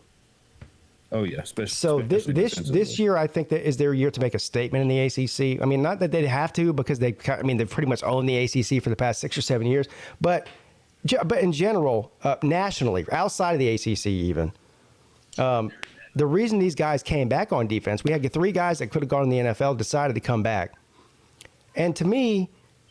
Where's the dominant win for Clemson this year? Boston College? Is that our most dominant win? Even that dominant. It was close in the first half. It's time. It's not week 3 anymore. We're not trying to see who's going to be a starter at what position and trying to feel things out. Man, it's crunch time now. It's time to stop fucking around. Really. I mean, you got teams out here blowing people out by 40 and 50 and 60 points. Where's Clemson doing that? They should be. And they're not. I mean, and it's frustrating as a fan to watch. At the end of the day, does it really matter, though? Yes, it does matter. Why? I think it matters this year in particular. If you look at the playoff picture, if Clemson, look, I know that Dabo Swinney likes to say we don't talk about playoffs, and we got 4 goals every year, and the goal is to win the opener, win the closer, win the conference, and whatever the fuck else. Fine, that's all great. But the reality of the situation is that Clemson is miles ahead of everybody else in the ACC right now. And for these close games, week in and week out. I disagree that. I wouldn't say they're miles ahead of every. But what are you basing that on? You went to double overtime. The fact that you needed 2 overtimes and 130 yards Sir, net penalties. Don't make me pull up the recruiting rankings over the past 5 or 6 years compared to the. Clemson has 5 times the amount of 5 stars and 4 stars on their roster than any other team in the ACC right now. Player. Tony Grimes is a terrible player. He was the #1 corner in the country. Oh, geez. So what you're gonna do now is pull out a 5-star bust and use that against me. Anybody with any sense knows that Clemson is the class of the ACC, and they should be blowing these teams out, and they're not. I'm not saying they should be doing it every week. That goes back to what I said, though. You may be the most talented team, but you may not be the most well-coached team. And that evens the playing field. What's Clemson's signature win right now? A double overtime win at Wake Forest? Is that it? It's a hell of a win. I also say, and I've said this before, it doesn't matter if you win every single game by 1 point. 15-0 is 15-0. Pete, I hear what you're saying, but you are being a little Tennessee in the fact that everyone's saying Clemson's the cream of the crop. Sir, has Tennessee been the second winningest program in the history of the country for the past 12 years? No. Stop comparing Clemson to Tennessee. This is not even the same thing at all. Not even close. I was making a joke about the fans. Like, we're saying you're the best. We're just not saying you're miles ahead of everyone. He's got a point. You're sounding kind of Tennessee fanish. Am I though? Okay, fine. I guess I am. I don't know. I'm not as frustrated with the performance. Really sounded Miami. Well, no, he's not talking about firing. That's true. I'm talking about expectations for the team. I do think the league has just gotten better. I think it's part of the reason that maybe some Clemson fans feel this way is because of recent the recent years, the recent we're used to just blowing out everybody. I mean, I do think they should be a little bit more dominant in some of these games, but I'm not as concerned about it really. It's really just because watching how the games play out, just watching how this team plays, they're way better than not way better, but they are significantly better than sometimes how they play. And all it takes is just once they get more comfortable with each other. I mean, we're still coming off of for Clemson standards, a really dysfunctional season. Dude, it's fucking week 8. How much longer is it going to take to gel? I mean, but the time for that shit's over with, as far as I'm concerned. I don't think it's your players gelling. I think it's your coordinators. I think part of it also is Clemson, before DJ, had the clear quarterback advantage against everyone they played in the ACC. That's not there anymore. There are some quarterbacks that are better than DJ. All right, I don't think that Clemson needs to go and blow out everybody like they did in years past. But where's the blowout win this year? Like I said, Boston College, is that it? Well, You'll get it against Notre Dame. Yeah, I mean, the season's not over yet. Yeah, you'll probably blow Notre Dame off the face of the map. Well, I hope we do. I don't know about that. Notre Dame's not good. And they're not good, but Notre Dame's horrible. You know what? Here's the reason I'm frustrated. Because Clemson really did blow out NC State, but the score didn't reflect it. And Clemson really did kind of blow out Florida State, too. But the score didn't reflect it. I mean, they let them get back in the game at the end. And look, if you have championship aspirations, because I don't think Clemson's going to be a championship caliber team next season. I think it's going to be one of those years. It goes. It's like championship caliber team this season. They should be. That's my whole point. When you look at the talent on the team, they should be a championship caliber team this year. That's my whole point, Luke. They don't look like it yet. Team to me. They don't. They definitely don't. I don't think about a national championship. That's what I'm talking about. I think all of that. I think all of that is yet to be determined. I mean, listen. There's still room to grow. I mean, who's the team in the country that looks miles ahead of them? I mean, because the good teams of the Big Ten haven't played each other yet. The Big 12 is knocking each other off one by one. Yeah, I mean it's hard to say. I mean, go back to the 2016 team that won the national championship. I mean, a lot of people forget how that 2016 ACC was better than this ACC though. And I also think it was, but I still think this league is still better than ACC is good, but it's not what it was in 2016. And to use Michigan as an example, okay, Michigan has had the softest schedule in the history of soft schedules. So I'm not sold on any yes, of the they're Big blowing 10, people out. Well, I'm more sold on Michigan after the Penn State game, but they have played a Charmin soft schedule this year. There's no doubts of that. Well, and I think Clemson had a really front-loaded schedule this year, and I think that should be taken into account.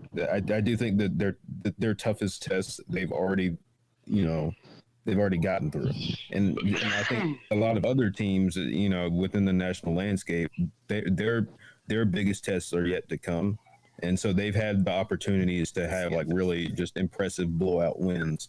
So I don't know. I think it's a matter of perspective. The jury's still out on this team. I do think that things are. I do think this team is very much capable of. And I don't know. I think maybe some of what I'm saying is being misunderstood. It's not that I don't think Clemson's a great team or that they aren't a championship caliber team come the end of the season. I'm just really evaluating week to week what I'm seeing and going off of that. So right. Well, and I've said this ad nauseum about Miami and Clemson as well.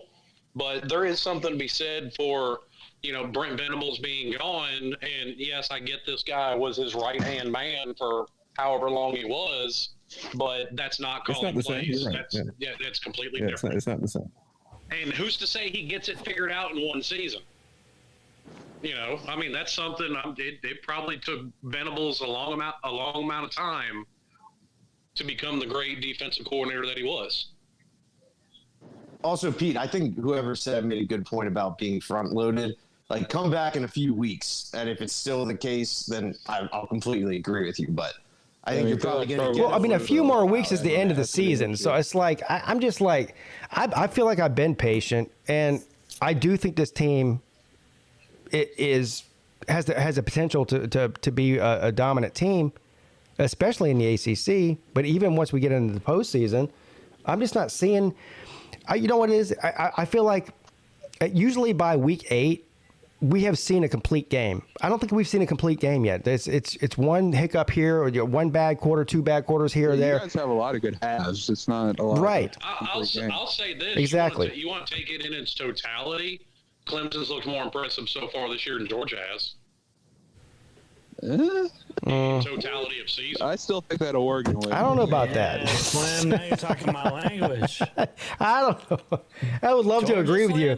I would love to agree with you, Slim, but the statistics definitely say different. I mean, Clemson. I mean, Georgia is as bad as they beat. Georgia's in the top 5 in offense and defense total rankings. No, we don't. I don't think we have a 46-point win. No, we don't. That's my point. I would even think they beat Furman by that much. No, beat Furman by like 17. Didn't BC get a field goal in the first half and then get shut out the rest of the game? And that's Yeah. I mean, yeah, it's a pretty dominant win, man. Like, I wouldn't call that a struggle half. I And mean, we all knew the going halftime into score that was game. what, 10-7 or 10-3? We all knew. I thought it was 13-3, but I don't know. We all That's knew still going not into that dominant, game that Dabo Swinney wasn't going to drop a 50-burger in that game. He wasn't going to do that. You still could have put out a better performance than they did. Do I think Clemson would beat Alabama right now? I'll tell you what. I think it'd be a heck of a game. That would be a good game, wouldn't it? That would, I think, I don't know. I mean, Vegas would probably have that game less than a touchdown. I don't know which favorite would go in. Clemson might even be favored in that game. Would be favored, but I think Alabama Clemson would be would have a chance to win. On a neutral field, Alabama pick gets Clemson to 2.5, 3. I do think that people are kind of overlooking the fact that Alabama played a historically sloppy game for their standards under Nick Saban. They've had a couple of those. That Texas game wasn't very good either. Yeah. Nor Well, was and- the A&M game. And I've had a theory on that I brought up to Pete. You know, I don't remember what show it was, but you know, I think this constant carousel of coordinators is starting to catch up to them. It didn't affect them at first because you know they had kept pretty consistent for the first 7 or so years. But I mean, they've had the same D coordinator and O coordinator for the past couple of years, haven't they? They didn't lose anybody. Well, last year. Bill O'Brien's been there for 2 years. Who is their DC? Yeah, he's been there for a couple of years too. I know yet they haven't lost to DC because I haven't heard Well, no, about it. because this is Dan Lanning's first year at Oregon. So he was the DC last year. He's well, the DC at Georgia. Well, yeah, he was DC at Georgia. That's what I'm talking about. We're talking about Alabama. Oh.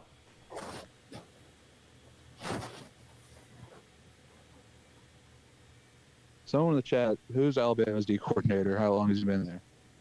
Pete Golding, he's been there since what? Is Pete 2019. He's been there. He's been there for like 3 or 4 years, yeah. Yeah, so they haven't had much turnover the past few years. Well, they have offensively. I mean, Bill O'Brien, yeah, this is his second year, but I mean, they might have there's- just hired the wrong especially- offensive coordinator. So. And you know what? A lot of people say that, and I'm not down on O'Brien like a lot of Alabama fans are. I mean, that offense struggled when they shouldn't struggle. Well, you look at the offenses at Penn State whenever he was the offensive coordinator there before he got the job at the Texans. What made that offense so great? I don't even remember those offenses. Well, I'll tell you what. There was a guy there named Saquon Barkley. that was Bill O'Brien. Yes, That it was. James Franklin. No. Yeah, that was Franklin. That was that James was Franklin. Because Bill O'Brien was at Penn State. What? Bill that O'Brien was at Texas by 2013. then. Yeah. Are you Bill sure O'Brien- that- Bill Blowing O'Brien games was to Penn Sean State- Watson and D-Hop. Oh, I'm about to pull this up. Yeah, Bill O'Brien. I think he was James there for Franklin was 2 definitely the coach there when they went to the Rose Bowl. Oh yeah, he was. Because they won the Big Ten that year. Who recruited him? James Franklin. This big Did story. Franklin recruit? I doubt he recruited him, but he was the coach. That's what I'm talking about. yeah, it may have been O'Brien that definitely recruited him. I think you're right on that one. But James Franklin did the main coaching of Saquon Barkley and developing.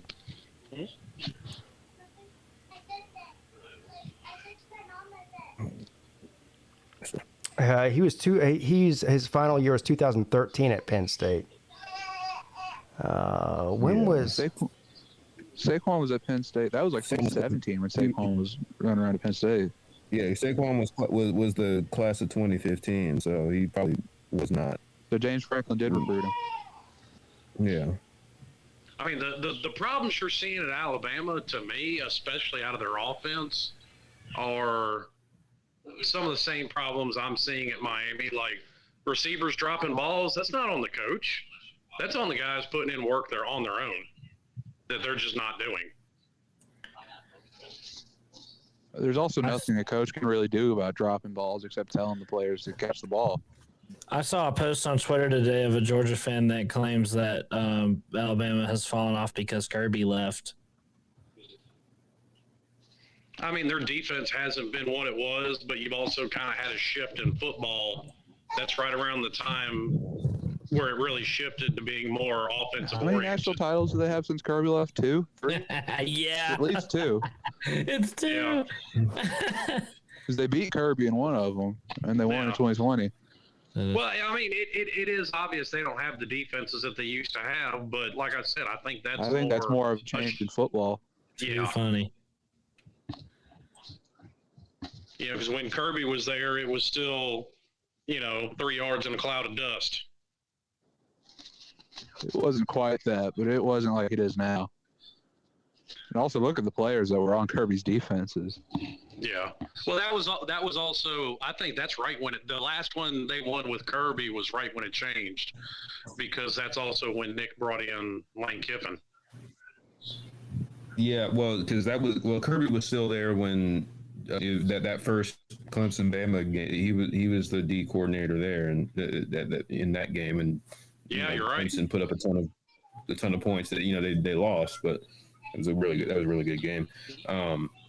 And that was kind of the change. And then that Kirby was there the second one too, wasn't he? Because he went to Georgia the next year. No, his first year was 2016. So yeah, but that national title game was from the 2015-16 season. Yeah, and after that game he. After the second one. Yeah, he's right, because Kirby's first year at Georgia was Mark Richt's first year at Miami. I remember it was 2016 because he beat Carolina in the opener, and that Carolina team was better than Georgia. They went 8-5 that year. They lost to Vanderbilt that year. Lost to Vanderbilt. They lost to Tennessee. They lost to Tennessee too. Yeah, on that double Hail Mary. Stops. Yeah. All right, guys, I'm about to clean house. Mike, I'm going to have to get rid of you to bring Volusia on. All right. Talk to you later. All right, thanks, man. I appreciate you, bro. But Volusia's show? Huh? We got Volusia on the ACC show? We got Volusia on the AC. Well, I mean, he's a prisoner. I mean, you can't do anything about it. The guy's been locked in a hotel room for 2 weeks. I am. No work. I don't have to get up and go to work. So all I got to do is sit here and just got up at 8:30 voluntarily? Yeah. Yeah, I just, they bang on your door at like 6 a.m. to do the PCR test every day. So is that true? Yeah. They bang on your door at 6:30 a.m. to give you a COVID test. Yeah, every day. What the fuck? Oh man, they could at least give you like 9. Yeah, no, 6:30, something like that. Wow. So they bang on the door this morning. I tried to go back to sleep, but I couldn't. And then I saw you guys are on, so I said, shit, let's get on the show. Yeah, well, I wanted you to come on here. Like a poor life choice, sir. Well, he's in Mongolia. Look, I don't even want to get into all that. We've been over that so many times. Anyway, what's up? No, so I wanted to hear your opinion because I feel everyone's telling me I'm overreacting about Clemson. I'm sure you're probably about to tell me I am too. So go ahead and lay it on me. Go ahead. Well, that's what you do. It was a good performance with a bit of a mental lapse there at the end. Again, like I said, last night or the night, whenever it was. I am a bit concerned about the run defense and the over pursuit by the linebackers. And I think Syracuse is a team that can sort of try to, exploit that because they have, what's the guy, Anai, Virginia's old offensive coordinator who made Virginia's offense look good. It looks horrible under Tony Elliott, but that's another story. Well, I think the Virginia offense is good. Their offensive coordinator is just awful. Yeah. So Tony Elliott, Des Kitchings, another great combo so far. But I think that Syracuse does have the schemes to sort of take advantage of that. The thing that I'm optimistic about is this has been the case going back for several years with Clemson's defense is whenever we've had a poor performance in any one aspect of our defensive scheme or game plan, we've really been quick to correct it. The Wake Forest game is a good example of that. And so I really do think they're going to get a lot of things on tape and correct it for this coming Syracuse game and for the rest of the year. So I do think that you are more pessimistic about your team than I do. I'm not pessimistic about my team at all. I mean, look, if that's what you guys are getting out of it, then maybe I need to deliver my message differently. I'm certainly not in that camp. What was the title of your last video? Clemson fans suck sunshine out of a black hole. I don't know. Yeah.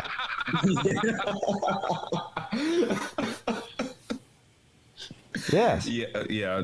Titles like that are pretty. Yeah, I mean that can only be interpreted one way. Well, I mean, it was interpreted the way I meant it to be interpreted, but Well, That'd be a hard ass album name. Sucking sunshine out of a black hole. Seems a little long, but okay. Sounds like a Pink Floyd album. It does. It would be that'd be a really good Pink Floyd album. Imagine the album cover too. Slayer. look, At least man, some abstract I feel like I'm being honest and realistic. I mean, I can't get caught in this echo chamber where everyone just, everything's fine, everything's great. Disney taters. Yeah, I can't do that. I can't deal with that. I don't think. I think you're half right. Like I've said, I think you're more talented than what you're playing, but I don't think that you're taking into account drop off in defensive coordinator, and I mean honestly, your offense does look better. I never said Jordan, they didn't. Together with me. Say it with me, Jordan. Everything's fine. Everything's great. Come on, Jordan. Let's act out. Yeah, let's all hold. Can we all hold hands? Yeah, kumbaya. Everything's fine. Everything's fine. Everything's great. Yeah, Dabo's gonna turn water into Everything's wine gonna whenever the work national out. titles. Don't worry. Goose fraba. But I think hold your frustrations until after the Syracuse game, because if things go in that game as I anticipated, we beat their ass, I think you might feel a little bit better. Well, I will feel Said better. The same thing about the last 4 games. I will exactly. Thank you, Luke. And by the way, if they do that, I will feel better. But let's say they go out there and lose to Syracuse. You know what? Then you're gonna see the sunshine being sucked right the fuck out that black hole real fast. Yeah, I agree. Yes, correct. I don't. See, and I don't even think you should see that, because I mean, okay, what's one loss? Yeah. I mean, what's one loss? Well, it would be our first home loss in 38 games, which wouldn't be nice. Yeah, I would rather us not but Well, actually, I need y'all to lose a game at home, because y'all aren't beating Miami's record. That ain't gonna happen. How many games? Though, I mean, we still got a little ways to go, but It's a little way, yeah. Miami's record was 58. Okay. Y'all didn't lose to Pitt. You but pass it by now. We still need to at least break the ACC record. So, Which is What would it be if you guys didn't lose to Pitt in 2016? Let's we see. would have been Well, let's if we hadn't think lost to about Pitt. this.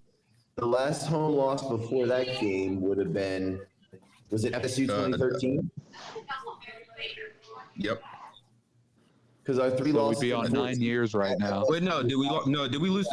Was Georgia? The Georgia Tech loss was at home in 14, wasn't it? No, it wasn't. It was away. No, it was away. No. So our last home loss before that was FSU 2013. So 9, we'll say 7 home games a year, so that's 63. Don't brush your teeth. They've already brushed their teeth. Let's think. I mean, the Pitt game was really late in the season. I think it was game 10 that year. And so it would have been another 5 or so at least, maybe 6 that year, including the Pitt game. So let's call it 6. And then 7 and 15, 7 and 14, and another 2 or 3 in 13. Well, so yeah, well, I don't know the exact number, but Clemson would have had the record by now if they hadn't lost to Pitt. I think That's what I'm right. saying. You lost 9 years ago, 9 times 7, Looked it up. 63. I just looked it up. It was Pitt in 2016. That was your last home Yeah. loss. Yeah, that's what we're saying. What would it be right now if you didn't We're lose that talking game? about before that. We're saying if we hadn't lost that game, we would have had the record. That's correct. Last loss Oh, before yeah. home was 2013.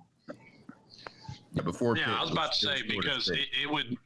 it would take you, it should take you around 8 or 9 years to beat it, because it took Miami about 11 and a half to set it, and that was with shorter seasons. Right. Right. Well, let's see. All right, so we got 20 minutes to go through these 5 games here. There's only 5. Hey Luke, is it true that Still one of the greatest winning streaks. Luke, is it true that you guys have a DB named Storm Duck? Yes. We also have a linebacker named Power Eccles. Well, how come Storm Duck didn't play for Miami? That's literally their mascot's a Storm Duck. That is. Carolina has a couple Yeah, good. that is- Opportunity missed. that is a Listen, huge I just opportunity. want to point out that we've hired a Miami new offered him? graphics guy. Our graphics are on point this week. The graphic the home games, even in order of games. I fired the last graphics guy. He came back with a wig and a mustache on, trying to pretend to be somebody different, and I hired him. He thought I didn't know who he was, but I did. Oh, Storm Doug. Well, we had to get rid of him after that incident with the middle. That was completely inappropriate. Speaking of a guy in a wig and a mustache, there's a funny video on YouTube where Eli Manning tried to walk on at Penn State with a mustache on. Yeah, that was Powers. Chad Powers. Yeah. Yeah, that was great. And he looks like Eli Manning. He looks 40 with his. Yeah. The funny thing, I showed my wife that. She goes, "Those idiots didn't know that was Eli Manning," because I definitely would have known it was him as soon as he walked in the door. But you got to realize that a lot of these guys are, 20 years old. They don't. I think you get the clue when you're at 5'8", 40. That's something that you got to be like 100% sure before you're like. That's the thing is when he took his face latex or whatever it was off to reveal his face, I still feel like half the players didn't know who the hell he was. Yeah, probably. Yeah. Didn't he run like a 5'8" or something? Well, that's normal. 5'8". I was actually shocked. I thought he was going to be in the 7s. Yeah. All right, Virginia at Georgia Tech. Take it away, Sea-Dog. Let's go. Georgia Tech better win this game. It is the third game under the Brent Key era. And I'm very excited. There's a lot of hype around the program right now. Bobby Dodd on a Thursday night. And let's face it, Virginia is the worst team in the ACC this year. A lot of people thought it'd be Georgia Tech. I think Virginia's got it. I agree. But, Slim, I'm muting you while you're not talking. It's just a lot of background noise. That's all that is. Go ahead. I'm excited for this. I'm going to this game. So any Atlanta folk want to come meet Sea-Dog, I'm going to be there. Yeah, if any of the other 7 people in attendance or watch Sea-Dog. Look, okay, we're getting attendance back. It was amazing in the Duke game. We were really loud in the Duke game. Yeah, the lower bowl was half full. Yes. Yes, very funny. So funny. Sorry about that. Well, when you're terrible for 4 years, your attendance. Oh, I've gone through that. We were terrible for a couple of years there. So we're trying to get our attendance back. A lot of people stoked. You really need to win this game. Really, we should blow them out. I mean, but I'm still, this would be really bad if we lost to them. Yeah, this would be a game that I would expect. This will take you out of the Coastal race if you lose. Yeah, this would be a game that I would expect Jeff Collins to win if he was still here. Okay, they're that bad. Why they're that bad. Win this game? Why do you need to win this game? Why do we need to win this game? He thinks they're going to win the Coastal. That's not going to happen. So why? Hold on now. Hold on. Okay, smartass. It's called Coastal Chaos for a reason. Because Georgia Tech's knocked out. The answer to Volusia is because Georgia Tech is still they're in second place right now in the Coastal. Yeah. Well, they're tied with like 6 teams. Fair enough. That's not true. All right. That's not true. And we beat two of the better teams in the division too. Pitt and Duke. I guess while you're still in it, you go. Yeah, I agree with you. Never mind. Okay. Yeah, I mean they're second place. I mean, geez, Yeah. Okay. Yeah. So, Virginia is just really bad, and we should beat them really bad. And I really, really don't want. That would be terrible. It would not bode well this season. But I think that this should be kind of a spot where they turn up and kick their ass. So, do you guys want to do like everyone picks the game against the spread or what? The spread is 3.5 Georgia Tech. Yeah. So, I'm picking Georgia Tech to win 3 in a row in this one. Yeah. Volusia, what's the over under? I have Georgia Tech -3 over under 47. Oh, that's a good over under. Yeah. So, I'll still take the under. The spread's kind of low for how bad Virginia is. I think Vegas might be, they're a little bit slow, I guess, to catch up but they didn't get the memo. Virginia's defense isn't horrendous, so and Georgia Tech's offense isn't exactly. Yeah, I think Cito lost the memo on how bad Georgia Tech still is. Okay. Well, I'll take we'll Georgia see. Tech -3. Yeah, Georgia Yeah. Tech, even as good as they played, their offense still hasn't been that Hey, good. C-Dog, We're okay. I've got you picked to win the game, but Georgia Tech's still bad, sir. Look, we're not bad, okay? We're just okay. We're okay. I'm just odds makers. They still don't think that highly of Georgia Tech. That's all. Well, I'm that's saying. fine. That's fine. First of all, hold on.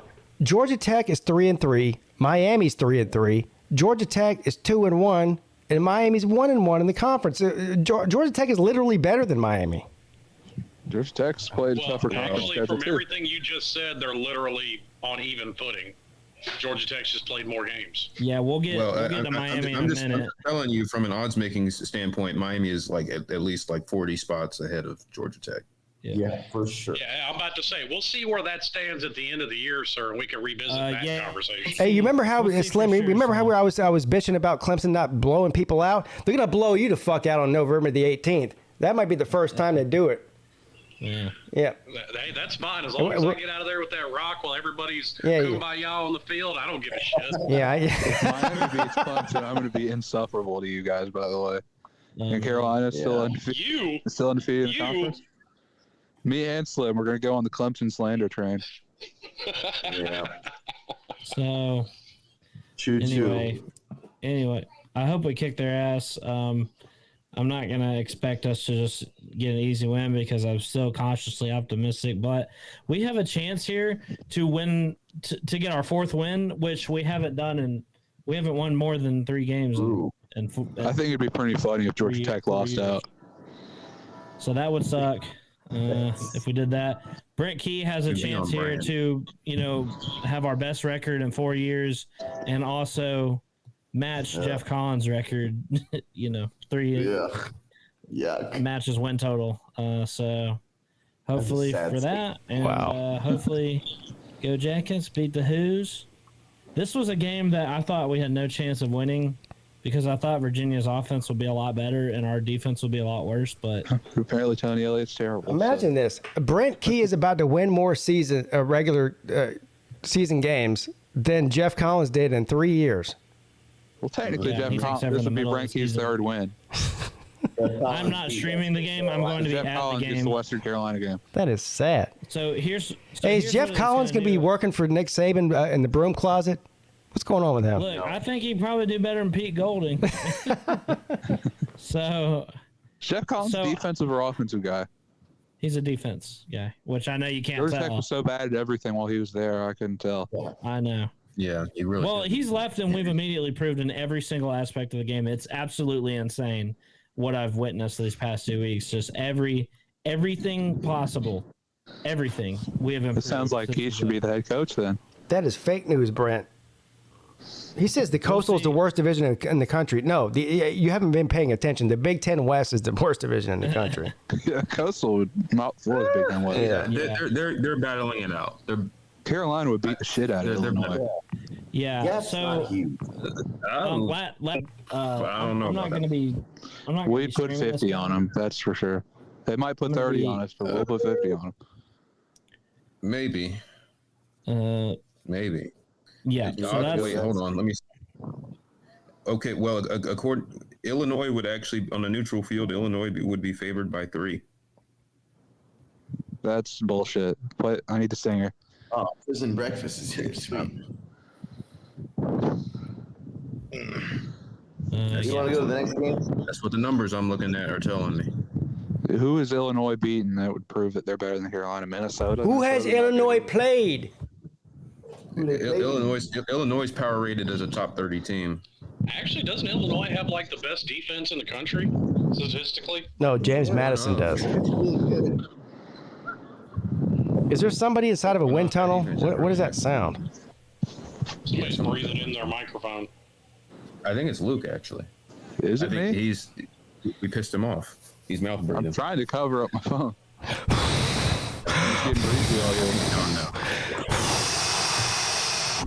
It sounds like Luke Walker's got StreamYard and Pornhub pulled up. Multitasking. So, do we want to do the next game? Huh? Do we want to do the next game? Yes. Yeah, so that's all I got to say about that, and I'll be at the game, but I actually I kind of feel like I'm missing out with the streaming, so I'm actually gonna have my brother stream the game. That should be interesting. Yeah, he's gonna do it in my place. Tune into that. So ready for them to get bored of the game and start playing Super Smash Bros. That was no, my brother actually, that was my friends. Like, my brother actually cares about the Jackets, and so he's gonna take over. He cares until he has to watch Virginia play. Yeah, so be looking forward to that. All these people talking about getting snow in the Carolinas. There's snow tonight in the Carolinas? Holy hell. It feels like it's about to snow. I'm outside. It's really cold. Freezing. Maggie It's really Valley, cold North today. Carolina. Is that where you live, Pete? Magaha? 27 now, snow flurries. Wow. It was really That cold sounds like a today mountain town. down here in Georgia. Well, it is. Yeah. Yeah, I'm in Chapel Hill, and it's 40 right now, and it is cold as hell. Damn, it's only October 18th. I'll tell you one Yeah, thing. about snow. If the Coastal comes down to Georgia Tech versus North Carolina, I'm coming to Chapel Hill. I'll be at the game. I'm going to come up there and I'll punch you in the nuts. All right, let's move on. Boston College at Wake Forest. I mean, look. Ooh, exciting. Boston College or Wake Forest? Wake Forest should. Wake Forest is a Kick their 20.5 favorite, over under at 61. Ooh, that's a key number. Give me Wake Forest in the points. Me too. Yeah, Wake Forest, yeah. Yeah, Absolutely. I agree. Yep. They've shown no indication that they can be stopped by any sort of team that isn't worth a damn. So, yeah. What do you think the over-under of the Carolina-Wake Forest game is going to be? 142. It'll probably be in the 70s. 80. And Yeah, take might the be over if 80. it's in the 70s. It would be like 79, 80. I'm going to guess 79.5. Yeah, I'm with If you it's there. 75, it might take 75 to win that game. If it's 75, I'm taking the over. Yeah. Yeah. If it's anything under 90, I'd take the over.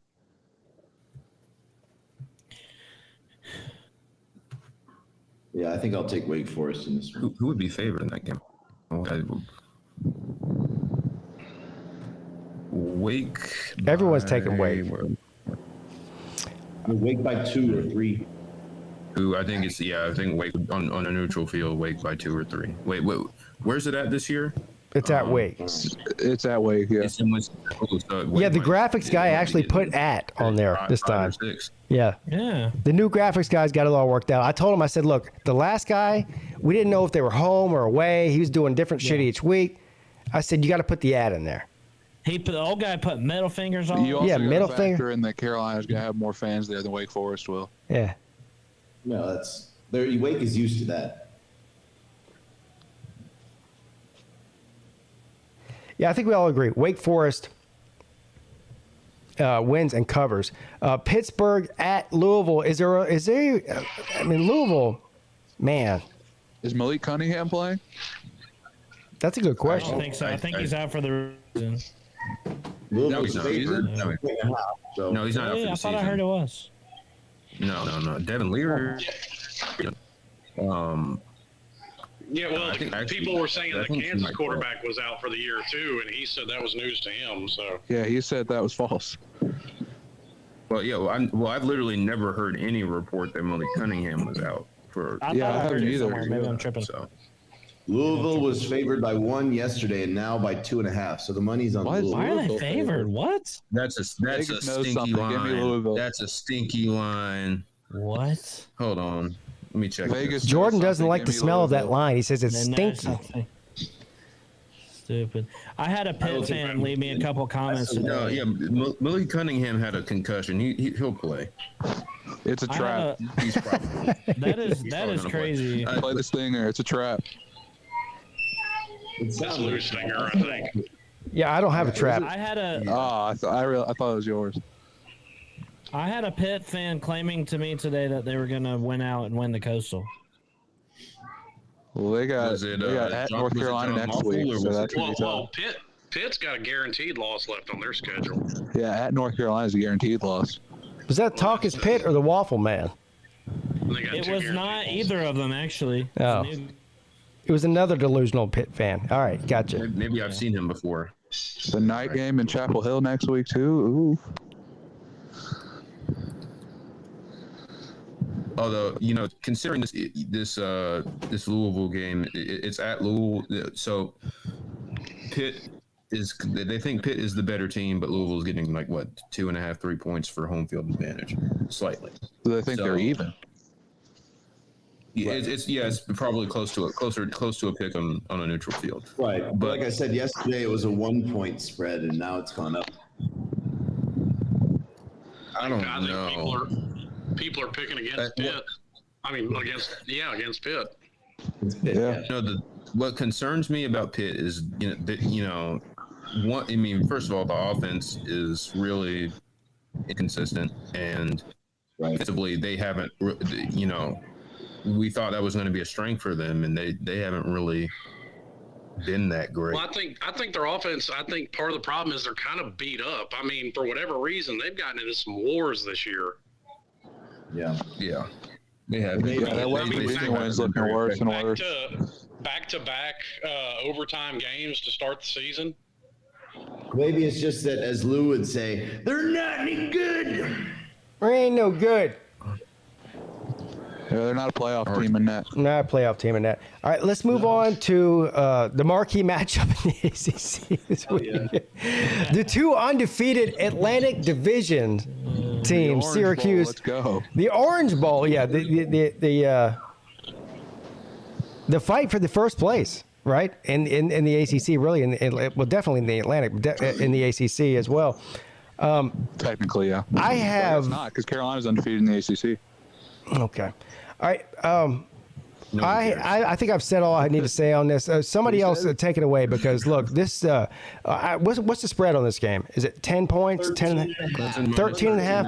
All right, give me the fruit and the points. Clemson wins this by less than 13 and a half. Man. Disgusting. That is disgusting. Is it disgusting though? I'm fading Pete. About 38. I'm 13. Yeah, I'm fading Pete. I think Clemson covers. Yeah, Clemson forces 3 turnovers. Syracuse can't run the ball the way they want to. Syracuse passes. Hot take: Syracuse passing yards under 120. Wait, so you think Syracuse isn't going to be able to run or pass? I think they're not going to be able to do a damn thing in this game. Correct. Well, you guys fading me on this pick doesn't mean shit, because Clemson's been fading me all season. So yeah.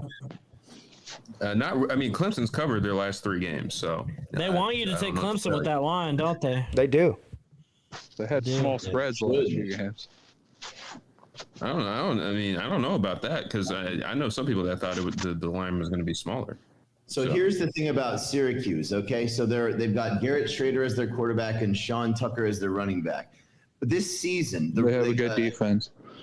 Well, here's the thing. So the percentage of their offense generated by A, Schrader the quarterback running, B, Tucker the running back running, or C, Schrader passing to Tucker is like 75%.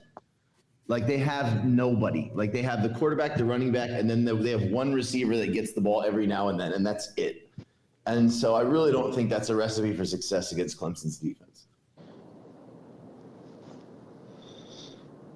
Like, the same 2 guys get the ball 75% of the time. It's not going to work. Yeah, and plus, and actually, Joey pointed it out. Syracuse had some guys last week, so that is, yeah, especially I think two of their starting corners, and that's not insignificant because their secondary is really good. So, I don't know. Clemson's pretty healthy for the second week in a row. Unless that one receiver from Syracuse is lined up with Wiggins, then he's going to have an all-star day. Hold on now. Wiggins has been playing great the past few weeks. Yeah, Sean Tucker was pleased with his performance last week. Don't let him be pleased. Yeah, Wiggins had a bad game against Wake Forest, but he's been one of the bright spots on the defense actually the past few weeks. Yeah, Wiggins played very well against Florida State. Yeah, he did. Some key PBUs and shit. Yeah. Yeah, he held his own against Johnny Wilson in the red zone. You know, they threw those fades to him, and they didn't score on him. So You know, Johnny No Wilson. penalties, and he had a big pass breakup on 4th down as well. Okay, so that means he's had a bad game and a good game. He's due for another bad game. He's had a few good games. He's had one bad game and has been good pretty much every other. Hey, you hush. I like angry people. Stop. I think All right. It'd be pretty funny if Syracuse won. Actually woke him up. Do people really think Syracuse is like making a New Year's Six bowl or something? Yeah, people are predicting Syracuse to be in the Orange Bowl.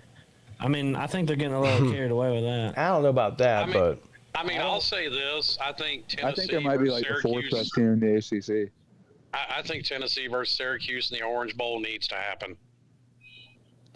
I've seen people saying it's going to be Syracuse and Illinois, and that would be horrible. Ugh. Tennessee will probably get in the playoffs after beating Georgia. Stop. And either winning the SEC or losing the SEC championship game.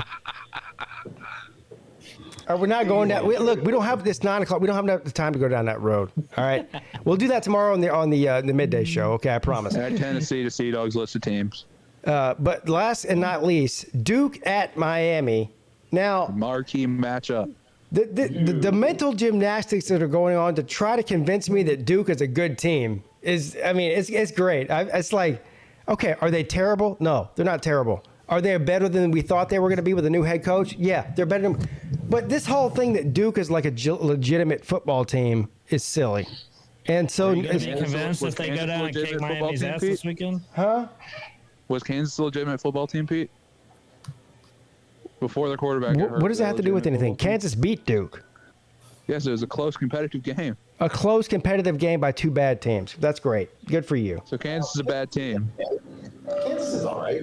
Okay, yeah. I don't know why we're saying Kansas is a bad team. I mean, are they?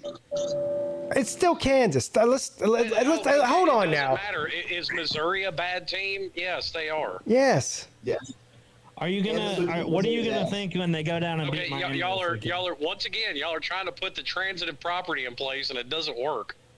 I believe no one's putting the transitive property. No one said the transitive property. Kansas is just good. They're Duke played a close competitive game with multiple good teams. Let me tell you what Duke is. I don't know what they're ranked right now. They're a top 50 team at best, maybe. Okay. Sure. Okay. Yeah, that's not a terrible team. What is Miami right now? Top 40? Yeah. Not even that. Man, if Duke beats Miami. Hey, Slim. We're not talking about Duke beating Clemson. We're talking about them beating Miami. I know what we're saying here. Miami's doo-doo. Are you going to beat Miami? Miami's the 9-point favorite in this game. I would be lying if I were to say how well Miami did this past weekend for obvious reasons. If you do what you did last weekend against Duke, you're going to get beat. I know enough to know, why their performance was the way it was against Virginia Tech. You go in there and you commit 157 yards of penalties, anybody's going to stay with you. And really and truly, they didn't. Virginia Tech didn't put those points up until, inside the last 8 minutes of the game. True, but Florida State did the same to us, and Pete's losing his mind. So, well, I'm not losing my mind over it. I'm not losing my mind either. I'm seeing week after week after week of the same shit over and over again. Volusia, you got to understand that. I feel like when a super predator plays with their prey. I feel that's what Clemson's doing. It's time to stop playing around and eat that motherfucker. True. Hey. Sorry, go ahead, Sly. Like I said, I don't think Duke is going to beat Miami. Will it be within the 9-point spread? Yeah, probably, because I don't have a whole lot of faith in Miami to cover the spread. But like I said, their defense has been the most consistent part of their team, and Tyler Van Dyke's still a playmaker. He's figuring out ways to make plays, whether it's Jordan should be happy about this. Frank Ladson is definitely being contributed more and more in the offense every single week. I like him. I really do. And they seem to have found somebody else with a freshman, Colby Young, who's managed to definitely catch a whole lot more that are thrown his way than the average Miami receiver. Yeah, he's a big boy. Yeah, and I think that's what's helping him out. Both him and Latson, both of them are 6'4", 6'5". So it's just one of those, he can toss them up to them. They're going to come down with him. They've got to figure out a way to run the ball. I'll say that. They have been their run game has disappeared ever since Middle Tennessee. It's been gone. That's stifling Carolina run defense. Well, like Carolina's not the only one. Virginia Tech too, Texas A&M too. I'll tell you, if Duke beats Miami this week, the internet might explode. Yeah. I think it's going to happen. It wouldn't be the first time. I certainly will. I think Miami's going to come into this game with the mindset that it's still Duke and they can just walk in and win this game, and Duke's going to get them. Yeah. I told you, if you screw around, you will lose to Duke. I think they're going to get Miami. I do. All right. Well, you're here first. Sea-Dog picking Duke to upset. I'm picking Duke. Well, see, I would believe that, Sea-Dog, if they already hadn't had that game this year. They've already had that screw-around game with Middle Tennessee. Well, Miami's very capable of multiple of those. I'm going to... Based off of what? I'm going to take Miami. I think they win. Well, and see, that's the whole thing. You really can't go off of history with anything with Miami because it's transcended multiple coaches. Nobody it's has just a been Miami there long thing. enough. True or false? Duke is better coach. True. Duke is better coach than Miami? No, that's false. Duke has overachieved with the talent on the roster. Miami has underachieved with the talent on the roster. Yep. Uh-oh. Duke's better coach than Carolina, too. It's okay to admit that. Yep. My prison bunk. Beautiful. A lot of people taking Duke, it seems. All right, guys. I've got to end the show because wife's out and I got to get kids ready for bed and whatnot. So.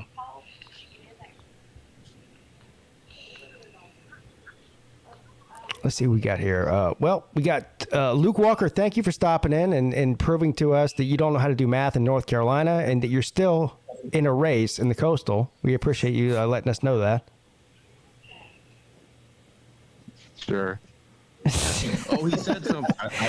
He's like, Luke always. I don't know how to do math. I'm just saying I don't think we're going to lose the Coastal. Okay. All right. No, we'll see you in December then. Yep. See you in December. Make mints made out of you too. Who else we got here? We got we got Slim Shady Canes, who is not a new dad, but a frequent dad. Yeah, right. Yeah. And I may have found a second calling and a second career. Since I can't have any more, I'm gonna start making instructional videos on how to. Well, I'm with you. I don't want to have any more kids, but I do like practicing. Yeah, you know what they say, Slim? Practice makes perfect. Exactly. Practice makes perfect. Yeah, it does. And we gotta pass down our knowledge to these youngins like Luke and Jordan. Yeah, so I'm out of the baby making game, but I do like to practice. Practice? Absolutely. Are we talking about practice here? Are we really talking about practice? You can always get better. You talking about practice? You can always improve your stroke. Yes, you can. No matter how old you get, you can always improve your stroke. That's true. Absolutely. All right, see you later, Slim. Yeah. All right, y'all. See you, Slim. That poor man. Yeah. All right. Volusia,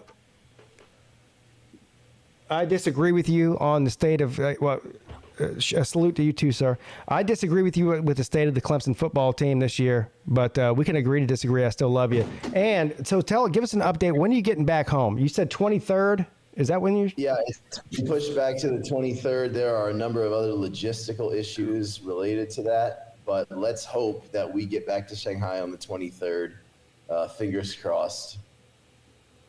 How does that all work though? So like they tell you how long you have to stay there for quarantine, but then you have you have to still arrange travel plans with like you're flying, right? You're not driving. No, it's a 3-hour flight almost. So yeah. Yeah. Man, I am completely out of the loop. I haven't been on the ACC show in so long.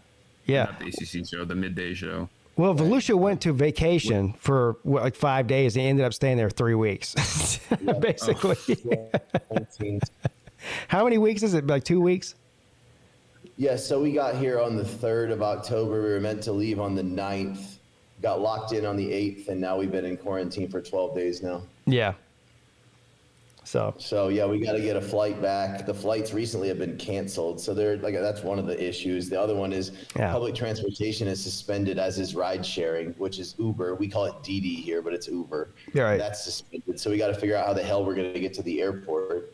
And then we still have like over here they have a QR code system, like a green or a red.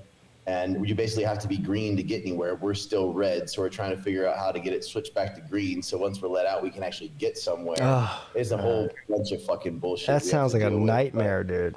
It is absolutely insane, but we're just working through it one thing at a time, and hopefully by the 23rd, we'll be able to get the hell back home, and I'll be able to have a beer for the first time in 2 weeks, see some friends, and get outside of these four walls. Yeah, absolutely. Well, looking forward to that. Yeah. I hope the best. I hope it all works out. Appreciate it. We'll probably see you tonight on the midday show anyway. Yes, sir. Absolutely. I'll see you then. Okay. See you later, brother. All right, Jordan, Tater Man. Hold on now. Let's do it. Tater Man does whatever a tater can. Runs down the hill, rubs the rock. The dirty orange man can suck Pete's cock. Look out! Here comes a Tater Man. Oh man! All right, so look, I think we do. Just like you and Volusia, I think we disagree. You think I'm overreacting a little bit. I don't think I'm overreacting. There's basis for your concerns though. Okay, thank you. I'm definitely. So I'm not crazy. Not happy with how that game ended. So I'm not crazy then. No, you're not crazy. Just a little bit perturbed. Yeah, that's a great adjective. All yes. Right. Just a little bit perturbed, not crazy. All right, Pete. All right, see you later, Jordan, man. Thanks for stopping in, brother. See you later, J-Bo. Beat the orange, man. Yeah, beat the orange, man. No doubt. All right, man.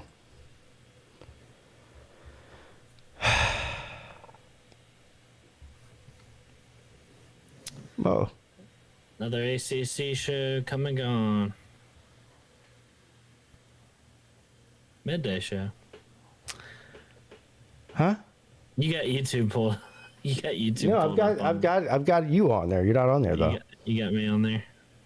You gotta click over to the StreamYard tab, I think. So anyway. All right.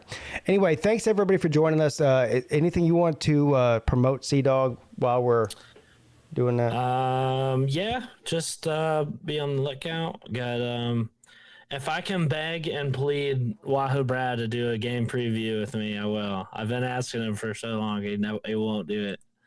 If he will, though, we'll do that. And then my brother is going to stream the game in my place on Thursday night. He's going to come over here and react to the Tech game. I'm going to be at the game, so if you happen to be there, freaking hit me up. We'll hang out. And then, I don't know. I think that's it. All right, great. Look out for that, yeah. I'll be back tomorrow for the midday show at 11 a.m. and, of course, the call-in show tomorrow night at 10 p.m. Also, tomorrow I'll put up the poll for the members of the channel to decide what game they want to watch me stream for the members only this week. Clearly, I'll be doing the Clemson and Syracuse game at noon on the public side of the channel, and we'll pick a 3:30 or primetime game for the members. All right, guys. We love you. Thanks for hanging out. As always, the ACC show with me and your boy Sea-Dog. We'll see y'all. Well, we won't see you next week, because I'll be in Vegas. Oh, yeah. Well, hold Next on now. week, it'll be on my channel, the 49.5 show. Yeah. So next week, make sure if you're not subscribed to Sea Dog, which I don't know what, you should be, clearly.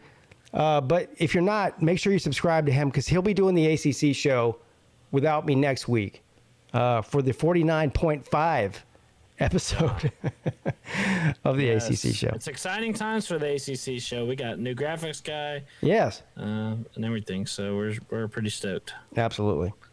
All right, everybody. We love you. Thanks for hanging out. We'll see you next week or the week after or both.